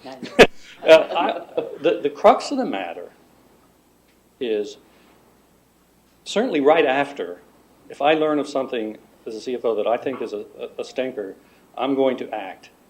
If I didn't know about it before and I learn about it when I get the confirmation, which is 3 days later. I can see this person getting this information. It's not contemporaneous, but it's within the language of what Andy is saying almost every time. I would be looking at those trades every day if I was a CFO. I'm not going to wait till the end of the month for my statement. I get a confirmation just like you do for your own. You look at them. I would. If I saw something that I said, oh, wait a minute, I need to talk to Kate, or I need to talk to Andy, or I need to talk to Mr. Higgins, I'd say, hey, what do you think about this? I would do that. Those are just a standard of care that somebody in this position would do. Timing is the issue. There will be 1 or 2 times, maybe in a year, maybe in 10 years, I don't know when, where the money manager says, we need to pull the trigger right now, and I need the power to do it, and we'll deal with that later. There are people that think that's what we need to be able to do, and I, cut and dry, if you made me get in one of the camps, I would have to say that's what I would want. I would want to give them that power to do that, to capitalize on an opportunity, or we only seem to be thinking about the front end. There's also the back end. Getting out fast. getting out. And this is good. Mike, we need to get out of this. Why aren't you answering your phone, Mike? Right. Well, Oh, I know you've been waiting here, please. Something in perspective. One of the key things that you did with the fiscal committee is have them go through the risk analysis piece with RAPA Wealth Management. Those of you who were here at the time completed a risk tolerance survey for long-term, short-term investments. The fiscal committee did the same thing. They came up with the term that's been coined over the past few months is the guardrails have been set in resolution. So we went from a very unique position because we had originally said we wanted to go in a particular firm to do our investments. And then we pulled back, as you all know, because we weren't quite satisfied with the way they were handling those investments. And we're in an even better position than we were several months ago because now the resolution itself has been cleaned up. We've got the risk piece in it. We've identified what those are. So now when the fiscal committee works to look at the RFPs from the money managers that we want to hire, the money manager now has in front of them what we want. So now you know what the mix is. What would you do for us? So the bidding is going to be a little different than it was before because now they know what our parameters are. It's not a mystery. The battle plan. It's a battle plan. They'll be able to come back and say, here's what we would recommend based on what you've said. So you would see it technically ahead of time. And we're not looking, and John has mentioned this before, and if I'm speaking out of turn, we're not talking about trading every day. I'm saying set a plan, and we review it, and you're going to get to see how it progresses. So and that's been my personal experience with financial management, with my investments. John? It's very uncomfortable. Everything I've heard is correct. You're all right. Right again. You're all right. Andy is the great negotiator. He has taken a piece of language that I thought was, in technical term, is dumb, and he made it acceptable. Right. At the same time, that kind of negotiation makes it feckless. But we'll put that aside for now. Everybody can live with it because essentially the language says you should coordinate before or after. Well, okay. Yeah, fine. Versus not at all. And I'd say, why? Why would you coordinate after the fact? Don't. But it's acceptable language. But let me go back, and the cause of my consternation is everyone, I think, has the right idea. We want control of our money. Control in the sense of oversight. We want to make sure that we're not doing the wrong thing, that we're doing productive things, maybe even doing the socially correct things. Well, that's a little bit harder for the money manager to deal with. But we've laid out essentially 3 tranches of money. Going to Joe's point, one piece of it is for high liquidity. The investment decisions that are being made will not affect liquidity. Put that off the table. That's the short-term money. Do we have the money to pay our bills? Yes, because we've described how that's going to be done. And it's going to be done. Okay. Money manager can select the fund for us. That's easy. Second chunk of cash is money that we don't need right now to pay our bills, but we might need it in the short term, next year or two, to pay for pool renovations and other nice things that we want to do.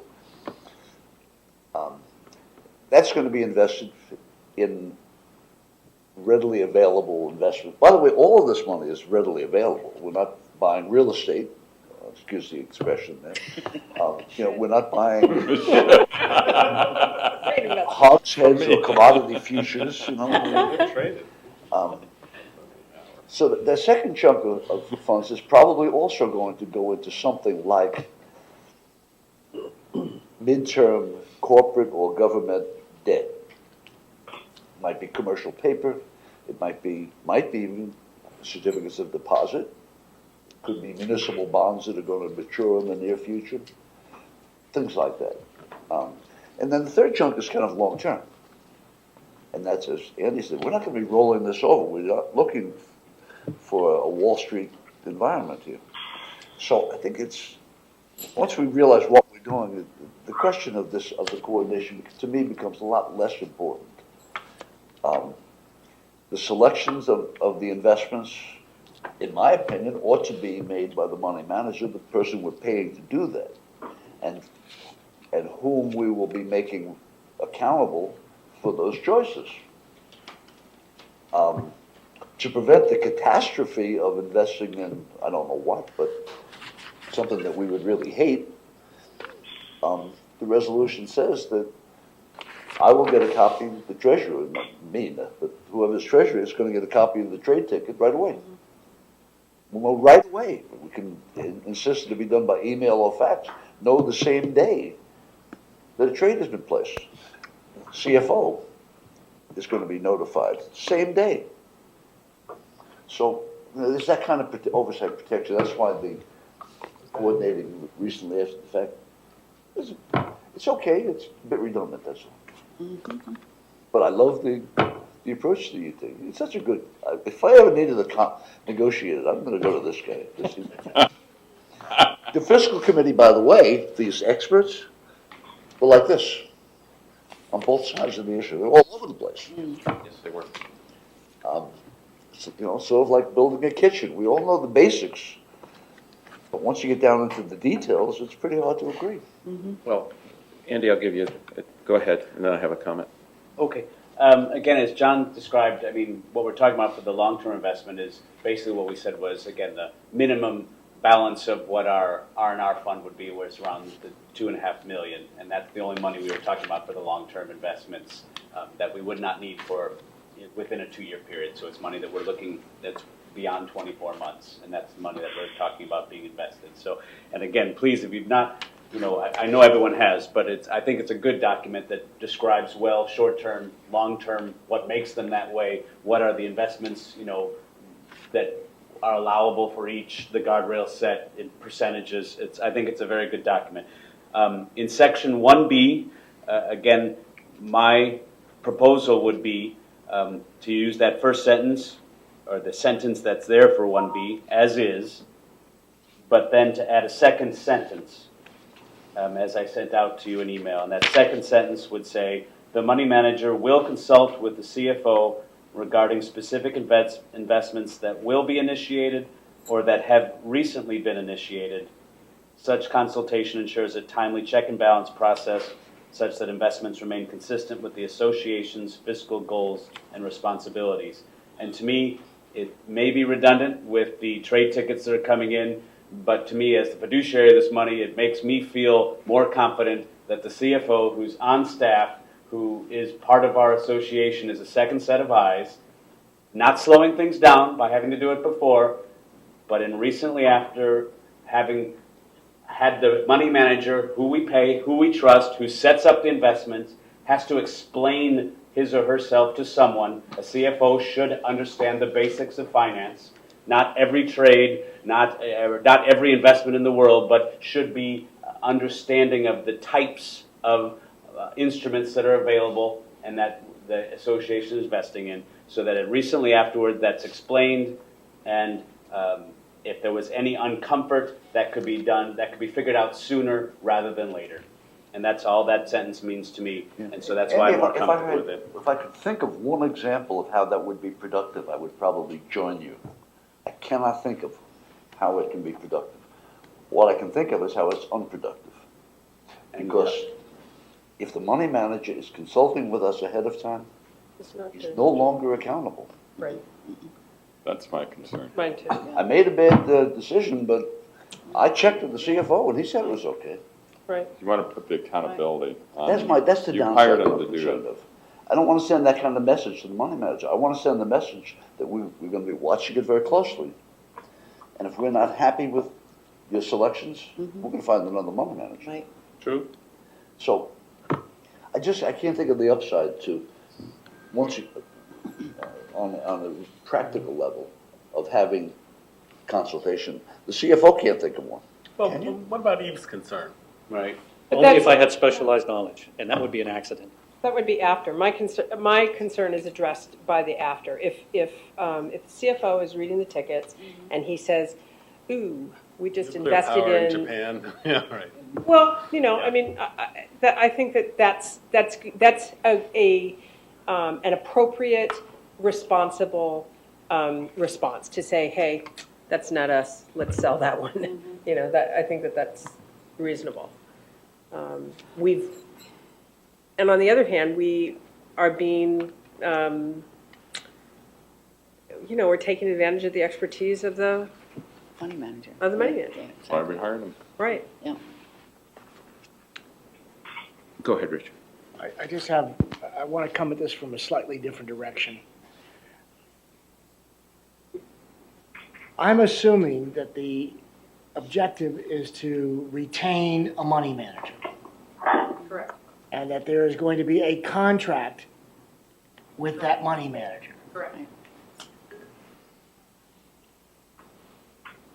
My only concern is there anything in this resolution, because the contract is going to have to somehow, through Sir Chadwick's magic, the contract with the money manager is going to have to embody this resolution. Correct? Okay, because this resolution is, this is not what they're going to be following. They're going to be following the contract, perhaps referencing this resolution. Mm-hmm. So we can be more restrictive in the contract language. I'm assuming this has nothing in terms of, unless I missed it, has nothing in terms of the term that we are going to be retaining this money manager for. Pardon the grammar. I'm assuming it's also going to give us out clauses if the money manager doesn't perform up to expectations. Again, not addressed in the resolution. That would be in the contract. Right. That's what I'm saying. And again, that the contractor, or the person that we contract with, is going to be vetted by the fiscal committee. What's going to be vetted by by Right, a number of fiscal people. committee and then, right, and then coming to the board. And I'm assuming it's going to be vetted by the acting or new CFO. Correct. Mm-hmm. So, based on that, I cannot support advanced consultation. And I think that post advice is inherent in the job. I just, I don't know of a set of circumstances where a professional money manager is not going to tell us what they've been doing in a timely fashion. And I think that, as has been discussed, consultation with the money manager as the trades are executed to confirm that they are consistent with the guardrails and the principles of the rest of the association seems to me to be a reasonable expectation. Ken, did you have a comment? Who? You. The only comment I have is I would remind the board, you don't have a motion on the table yet. Right. So you've had a full-blown discussion on the topic. I agree. That was going to be my comment. That would never have happened if you'd been here in person. Because the good news is we've had a very good discussion. We don't know what we're discussing, so I would like to get the motion out. Okay. And then we can amend what have you, and then go from there. No, you stay. Just in case. But if I may, I'd like to read the motion, and then we can go from there, if that's okay with everybody. All right. I move to approve amendments to Assessments and Finance Resolution 6 investments, which specifies the short and long-term investment strategies for the association. And I would hope that everybody, thank you, has read the document with the many edits and changes. And Andy, I'll give it back to you. If I would like to move that section 1B add the sentences as I've described. Need a second for that. I'll second that. Tim seconded. I think we know the conversation. Anybody else want to add to that? Andy, you want to? Again, I feel that as a person on the fiscal committee who's helped draft this, as I've checked with our chairperson of that fiscal committee, and he had very strong feelings about this to the prior nature of it. You know, I've heard the arguments the other side, and I agree that we need to be able to contract with and use the money manager's professionalism to set those objectives and let that person run with it. But I also believe that we need a good second set of eyes looking at this money that has been entrusted to us to, you know, take care of for our association, our community. And this, to me, is not onerous language. It may be a bit redundant because of trade notifications and things like that, but I think what the sentences state give the view of what we'd like to see happen in thematic sense, and so hopefully that will be heeded by the money manager and staff. Anybody else? All right, then I'll ask the question on Andy's motion request to add the sentence that he just stated. I think everybody's heard the sentence or read the sentence. So I'll ask the question. All those in favor of that addition, that motion, please signify by stating aye. Aye. Yeah, that's two people. Anybody opposed, please say nay. No. That's Anybody abstaining? 7 nays, right? Then I go back to the prior motion. 7, you did have 7 on that. And Do we want to yes. do a double check? Yep, I think I got Okay. it. Then I'll ask all those in favor of the motion, the original motion as read, please signify by stating aye. Aye. Is anybody opposed? Hey. See one. I'm going to abstain. And do we have anybody abstaining? There's 7 yeas, 1 nay, and 1 abstention. All right. All right. Well, thank you. It's a good discussion. All right. Do we have, is it Ed? Do we have time to do with the elections committee yet? Do we want to go right on to, I know we've got land use folks here. This is the last time I probably meet with you. And I was going to say that, so I was going to save that for last, but we have been very fortunate to have Mike Spence from Brittenford Systems as a consultant to us, as our acting CFO. It's been a pleasure, Unfortunately, he really. has gotten a better offer in Charlottesville. Oh, wow. So he will be leaving us next week. And I think some of you may have known that. I did send an email out to them to let them know Okay. a little bit on timing. We are in the process of the search, and by probably mid-February, March, early March, we should have. But I cannot tell you how much of a lifesaver he has Oh, been. you're so sweet. And he's helped at a very critical time in getting the assessments out, things like this, and crafting language, and working with the fiscal committee, helping Nana with the end-of-month reports. And I'm going to ask you all to bear with us because we are in a state of flux right now, so we will have financials coming out just a little bit later than usual as we are beginning the audit process as well. So Mike is feverishly helping her with that and has agreed to help from afar. Yes, So we're I should fortunate still be have able to that. help with that. And I just wanted to say how pleased I was to be here this short amount of time. I learned, and that's the essence of life, as my Jesuit teachers taught me. And it was a growth experience. And I have to say that both on the administrative side, you have excellent people, but also the people in this room, and since I have no dog in the fight anymore, I should say, the people in this room are class people too. You guys work hard, and you should take pleasure in the fact that you have good heads on your shoulders, and it's obvious you guys take this seriously. And I've been around places where they don't, and so I think this town is, this organization is lucky to have all you people. So thank you so much. Thank you, Mike. Well done.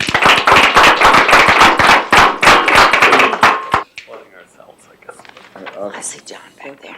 For courtesy for the folks that showed up for the land use, we'll just keep going. Back to elections. No, it's not here. All right, let's do land use for the sake of those folks. All right, we're going to move on to item K for the land use update. Folks, and welcome. How are you, sir? Hello, good evening, Mr. President, members of the board. Happy New Year. Happy New Year. Hopefully you guys were able to take a quick look at the latest tracker. It's a summary of December and January this month. I left the actual changes, the updates, in a different color on the chart so you could probably better track what's new and what's old. But in the report, in the summary, I also provided you, there's a few updates I just wanted to share with you. As you know, a week and a half ago, the Planning Commission had recommended approval of the proposed plan text for Phase 1 of the Reston Master Plan Special Study, and it will be going to be heard before the Board of Supervisors on January 28th.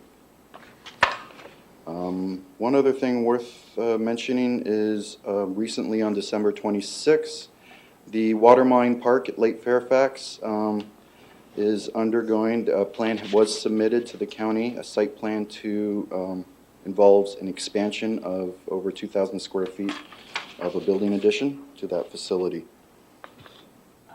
Let's see, December 9th, Lake Ann Village Center was submitted to the county. It's still in quality control review, and they are making revisions so it can be accepted for review by county staff. And once it's accepted for review, we should know approximately what the hearing date would be. On the following page, item D, on December 5th, a new site plan was submitted for a portion of Reston Heights. This particular plan involves the construction of a 404-unit multifamily building with retail located on the lower floors. Just to keep you abreast with how the comp plan relates to some of these sites, this particular site is located in the Reston Heights district, which includes office, residential, and retail uses at an approved FAR of 2.8. And the last thing I wanted to mention to you is that on November 26th, our neighbors at the town of Herndon, the town council approved a zoning ordinance and map amendment on November 26th to create a new transit-oriented development district called the Planned Development Transit-Oriented Core. And it will permit higher mixed-use type developments with intensities up to a 4.3 FAR. No percentage use mixes are specified for new developments like we have proposed in our comp plan. And also minimum open space requirements are 0 in their zoning ordinance for this location. The areas that they identified where they created this new TOD district is just north of the toll road and south of the Herndon Parkway. But although the open space requirements are nil, there is an expectation for certain open space elements to be carried out as each new development proposal comes in. And it's spelled out in their comprehensive plan. Could you remind me, what is the FAR that we're seeing in the around the Reston Metro stop? Is it 3.5? It varies depending on the district. We have, I can't recall the exact numbers. It varies between the high 2s to the 3s and 4s. I think there's a 5 in there, but it varies from between each of the metro station stops. So, and then it peters out from there. But I can get those exact numbers for you if you like. I'd be curious, actually. Okay. All right. And that is the end of my report for the last 60 days. Any questions? Sir? I went through the tracker. Thank you. It's a lot of work going in there, and there's a lot of good information in there. So just everybody, if you have a moment, please do go through that. It's just interesting to see what's going on. Please, Richard. Do we want to make any effort to influence what Herndon does in this particular area?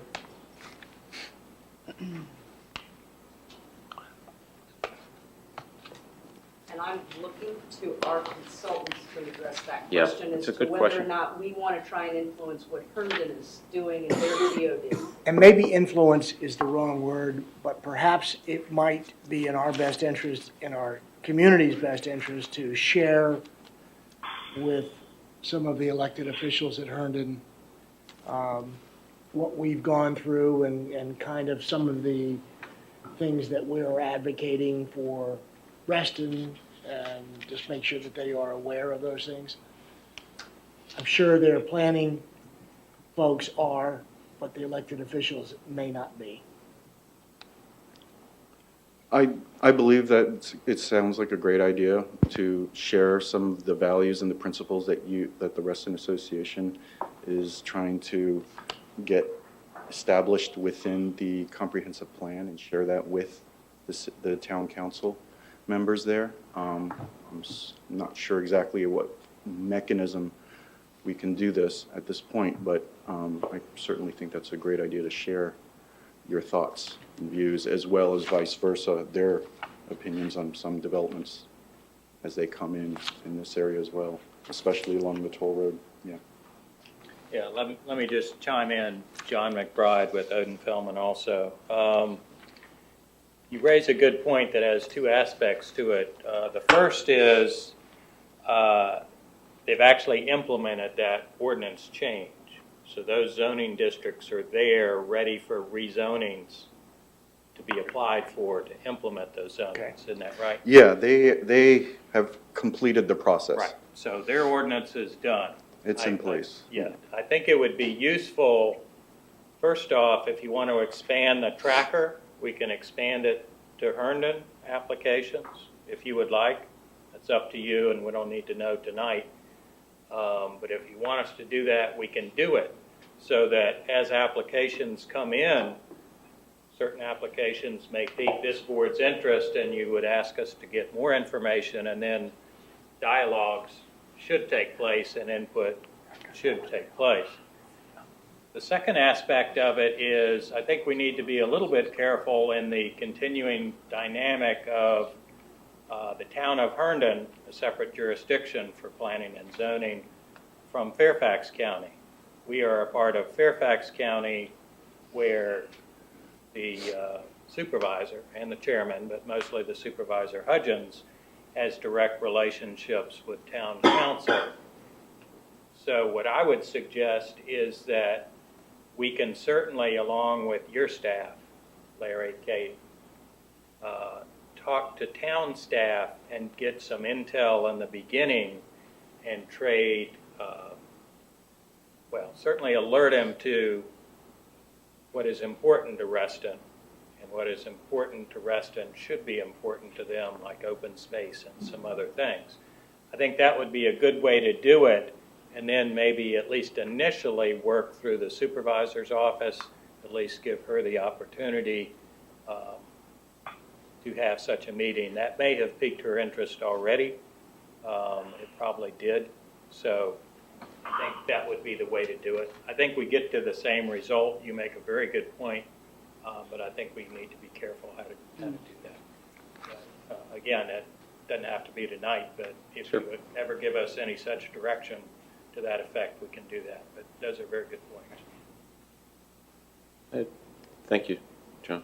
I had two questions with regard to the tracker. One is I noted in here as I was reading the RTC partnership, there's a discussion which sort of says that things are moving along with regard to the demolishment of the present Reston building. There's a discussion item in here, and that is now they're now in bond discussions regarding the demolishing of the Reston building. I would assume then that tower concept is moving along. Correct. It's just one stage of the site review process. Once it's, you're referring to where it says it's in bonding? Yes, yeah. It was so it's a curious question, not looking for anything. Yeah, that just means that they are going through the bonding process for getting the county to approve the estimated cost of construction. Okay. And the other question, which is more interesting, and maybe my fellow board director may know about this, but it is the truck rental item. Given the Lake Ann Center, I'm interpreting this as we'll let them do it because it's going to go away anyway. No, actually, we'd like to stop right now. Okay. Well, that's how I'm interpreting the language from the county. Yeah. It's essentially it's correcting a use that was non-conforming and not properly permitted. And in light of the Lake Ann Village Center redevelopment, there was a condition added in there with the special exception approval that the use will expire upon site plan approval of the Lake Ann Village Center. Understood, okay.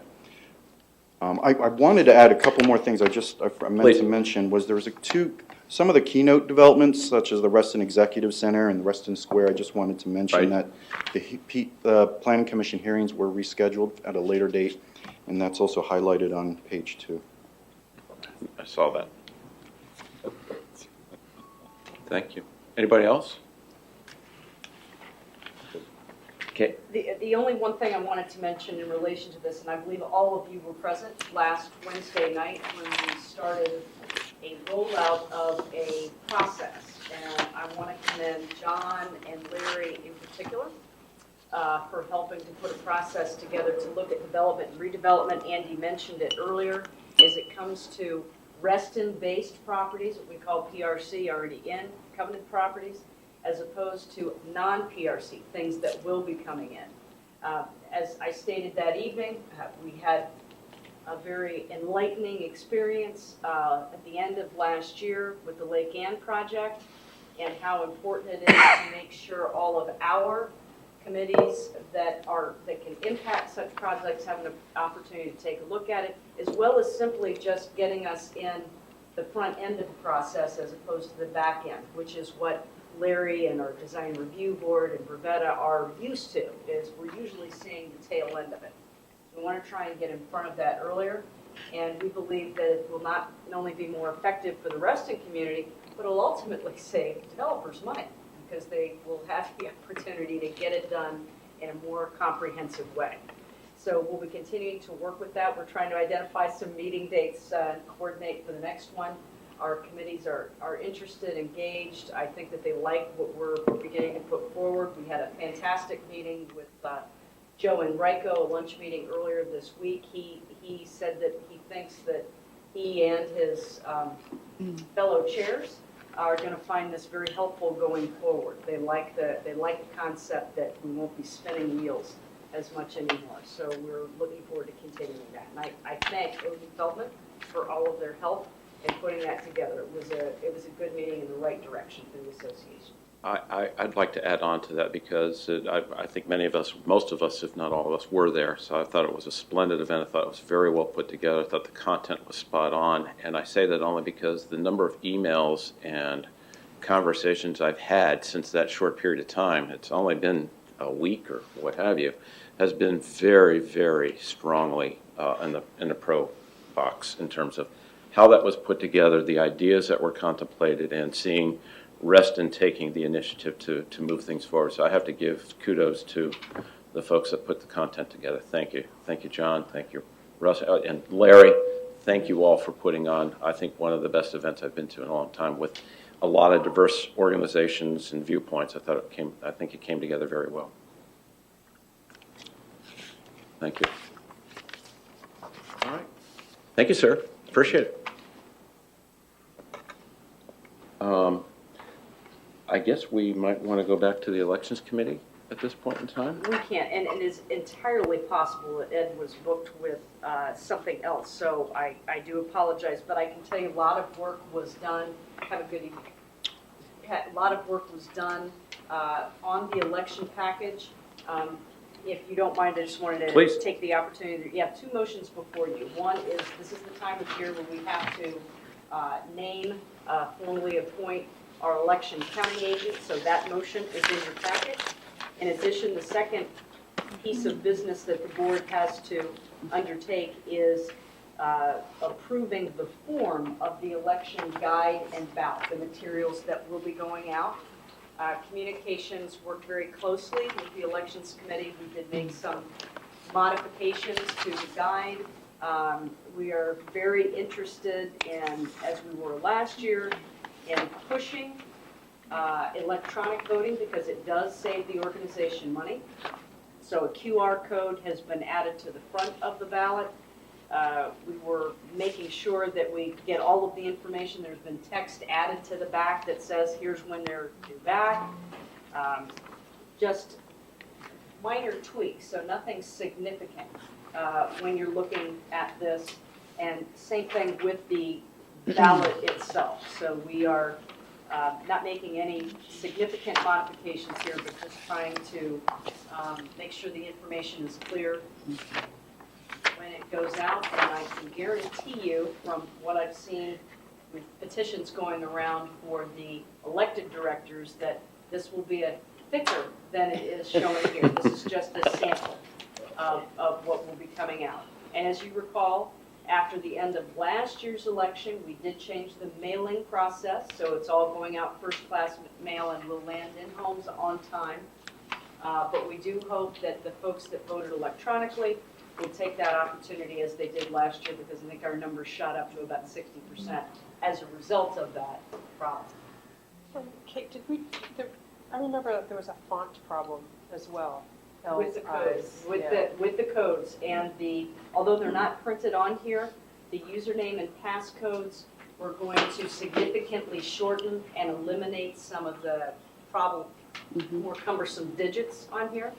So we will be working with the election ballot company. They actually made that recommendation to us. There was a very long email address that was typed in, so we want to tighten that up to no more than 6 or 8 characters. Kate, may I say something on Ed's behalf? I know the museum had a big event down at Lake Ann tonight, Okay. and I think maybe he was sort of waylaid with that because this is very unusual for him. Yeah. Second thing I want to say, the vendor we had last year, I know there were some snafus, not their fault or whatever.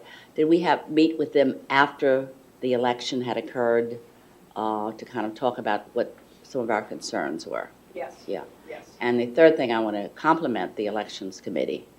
I think it's really member-friendly and very understandable and very usable. So you've come a long ways.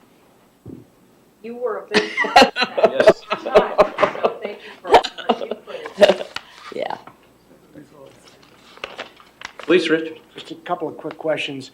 With respect to appointing the counting agent, is that a resolution requirement as opposed to a governing document? Is this one of the things that we could perhaps streamline? It is in the resolution that the board of directors is responsible for appointing the counting agent to receive and tabulate. Is there a reason that that could not be delegated to the CEO going forward? I'm going to defer to counsel, who I'm sure is listening carefully. We hope. That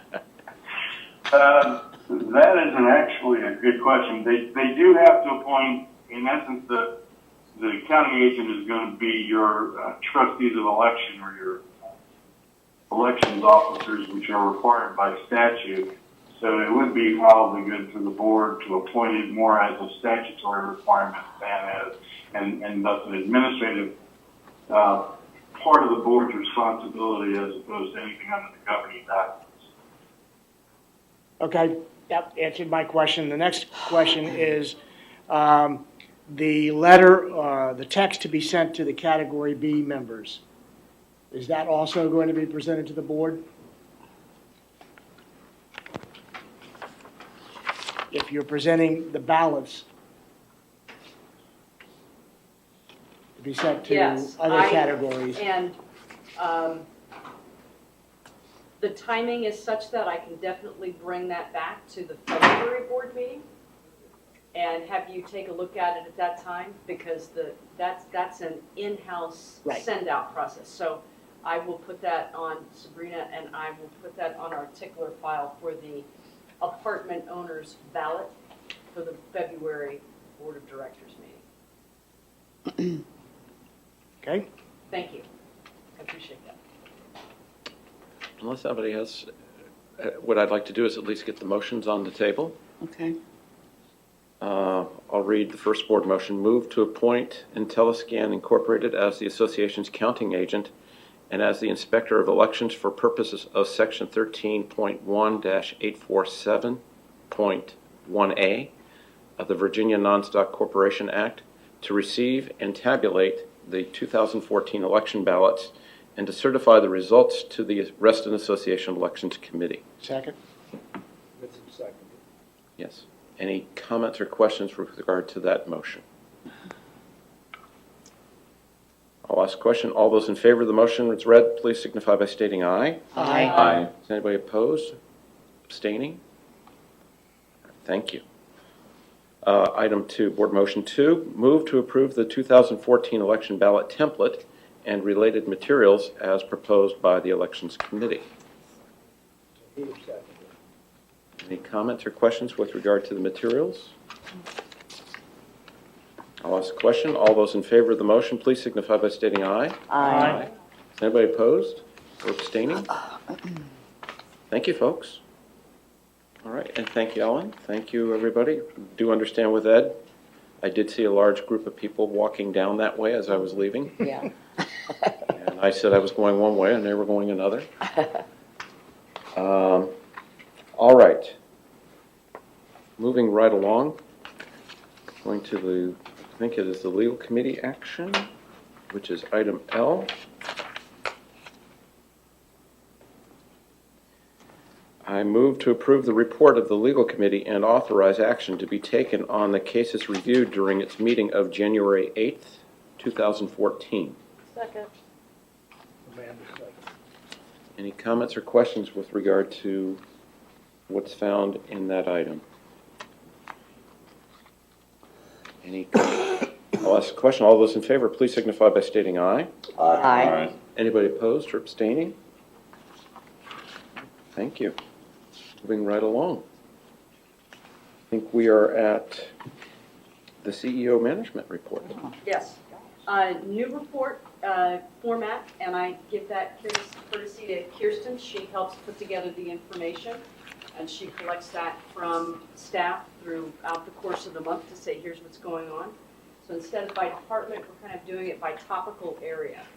And what I really want to spend most of my time on is the very first section on Inside RA. Since you appointed me, we have been busy internally doing some reorganization, primarily born out of the fact that I wore several different types of hats in my old position.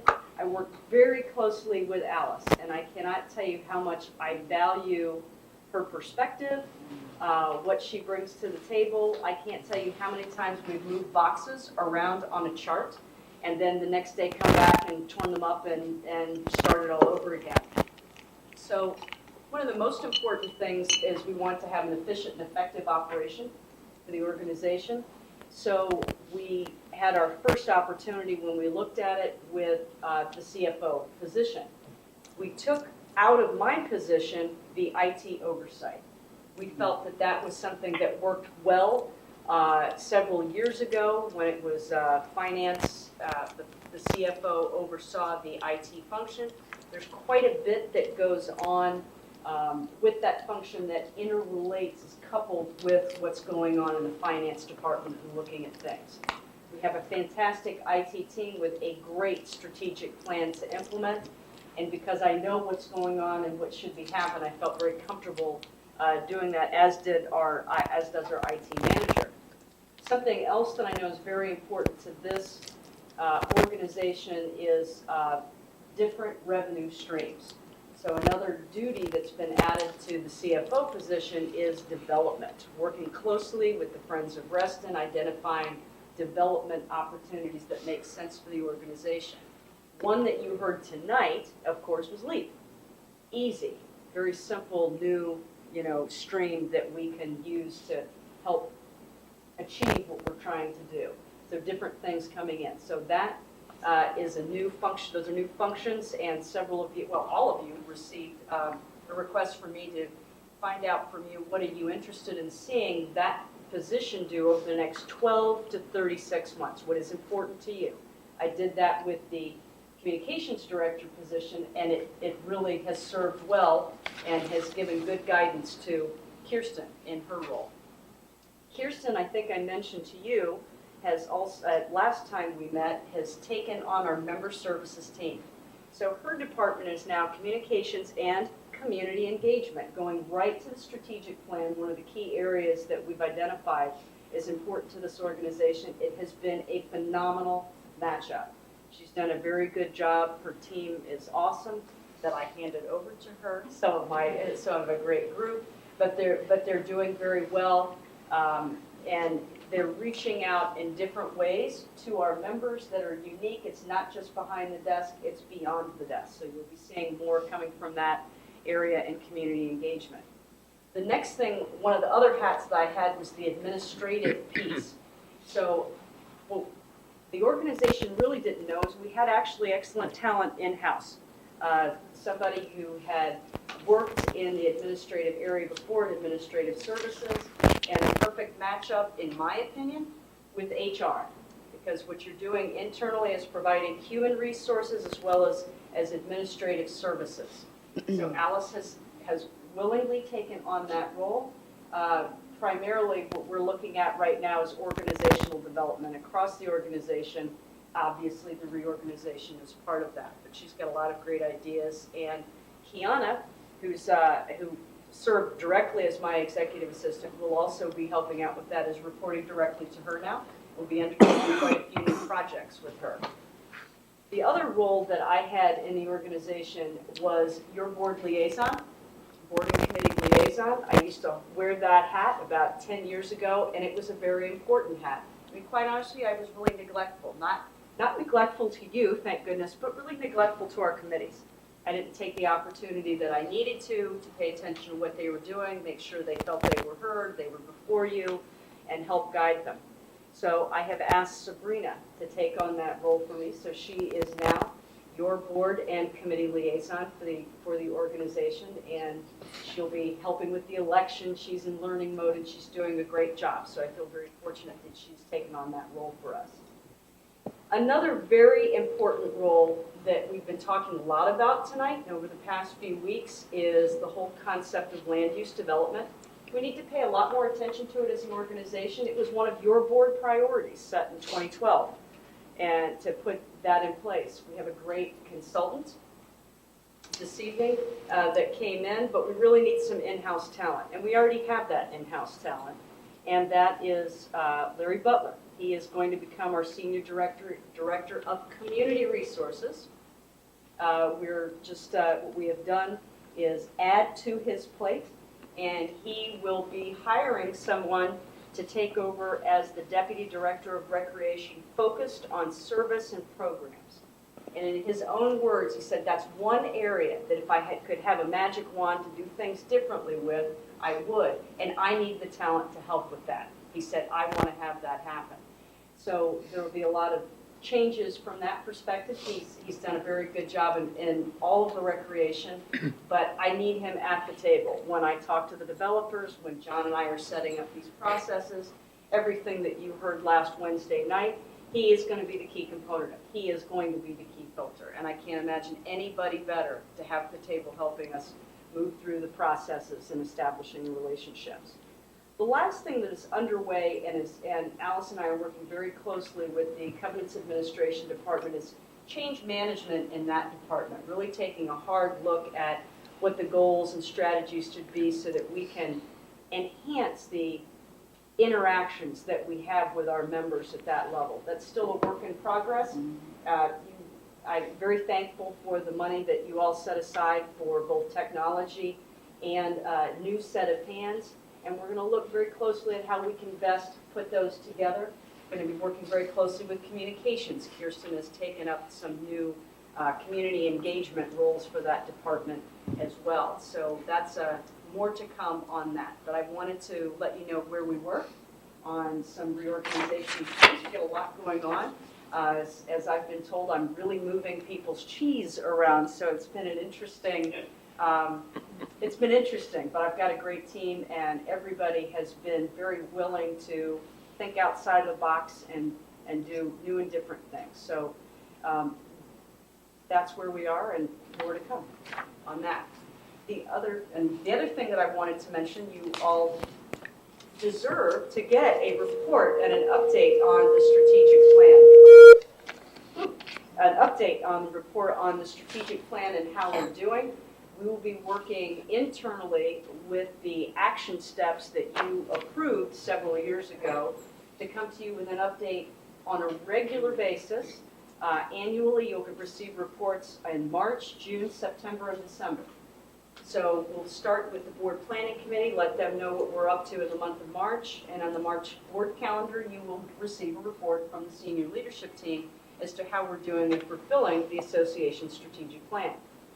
In addition to that, it's time that the board set its priorities, and you already have received a homework assignment on that. We're looking to get your perspective on what objectives from our strategic plan should be our focus in the next 12 months. So that would be something that we would undertake about this time every year so that, again, we're maybe aligning with the senior leadership team in March so we know what our marching orders and what your focus, what you believe our focus should be in the coming months.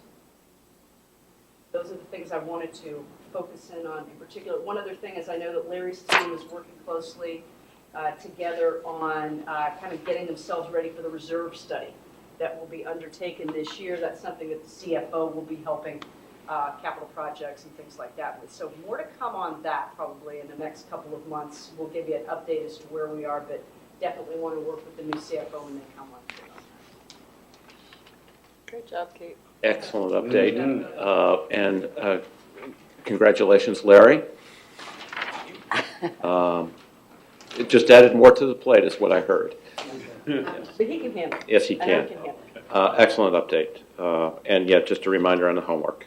I think that'll be very helpful. But anybody have any comments or have any questions for Kate? Wonderful. It was a good meeting. I think that is it. I do have an item for executive session. So with that, I move that we go into executive session to quickly discuss a contractual and personnel matter.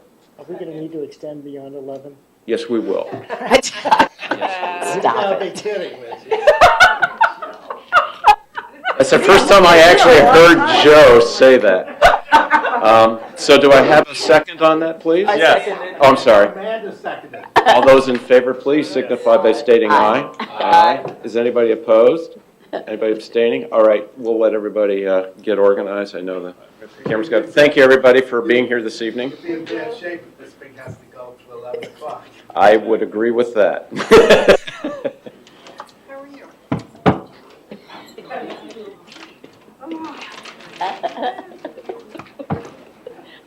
Ken, are you there?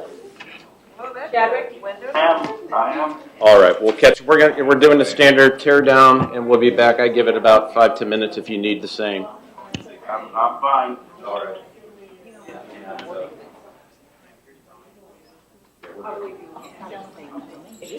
You know what? I don't mean to be overly optimistic. That's my goal.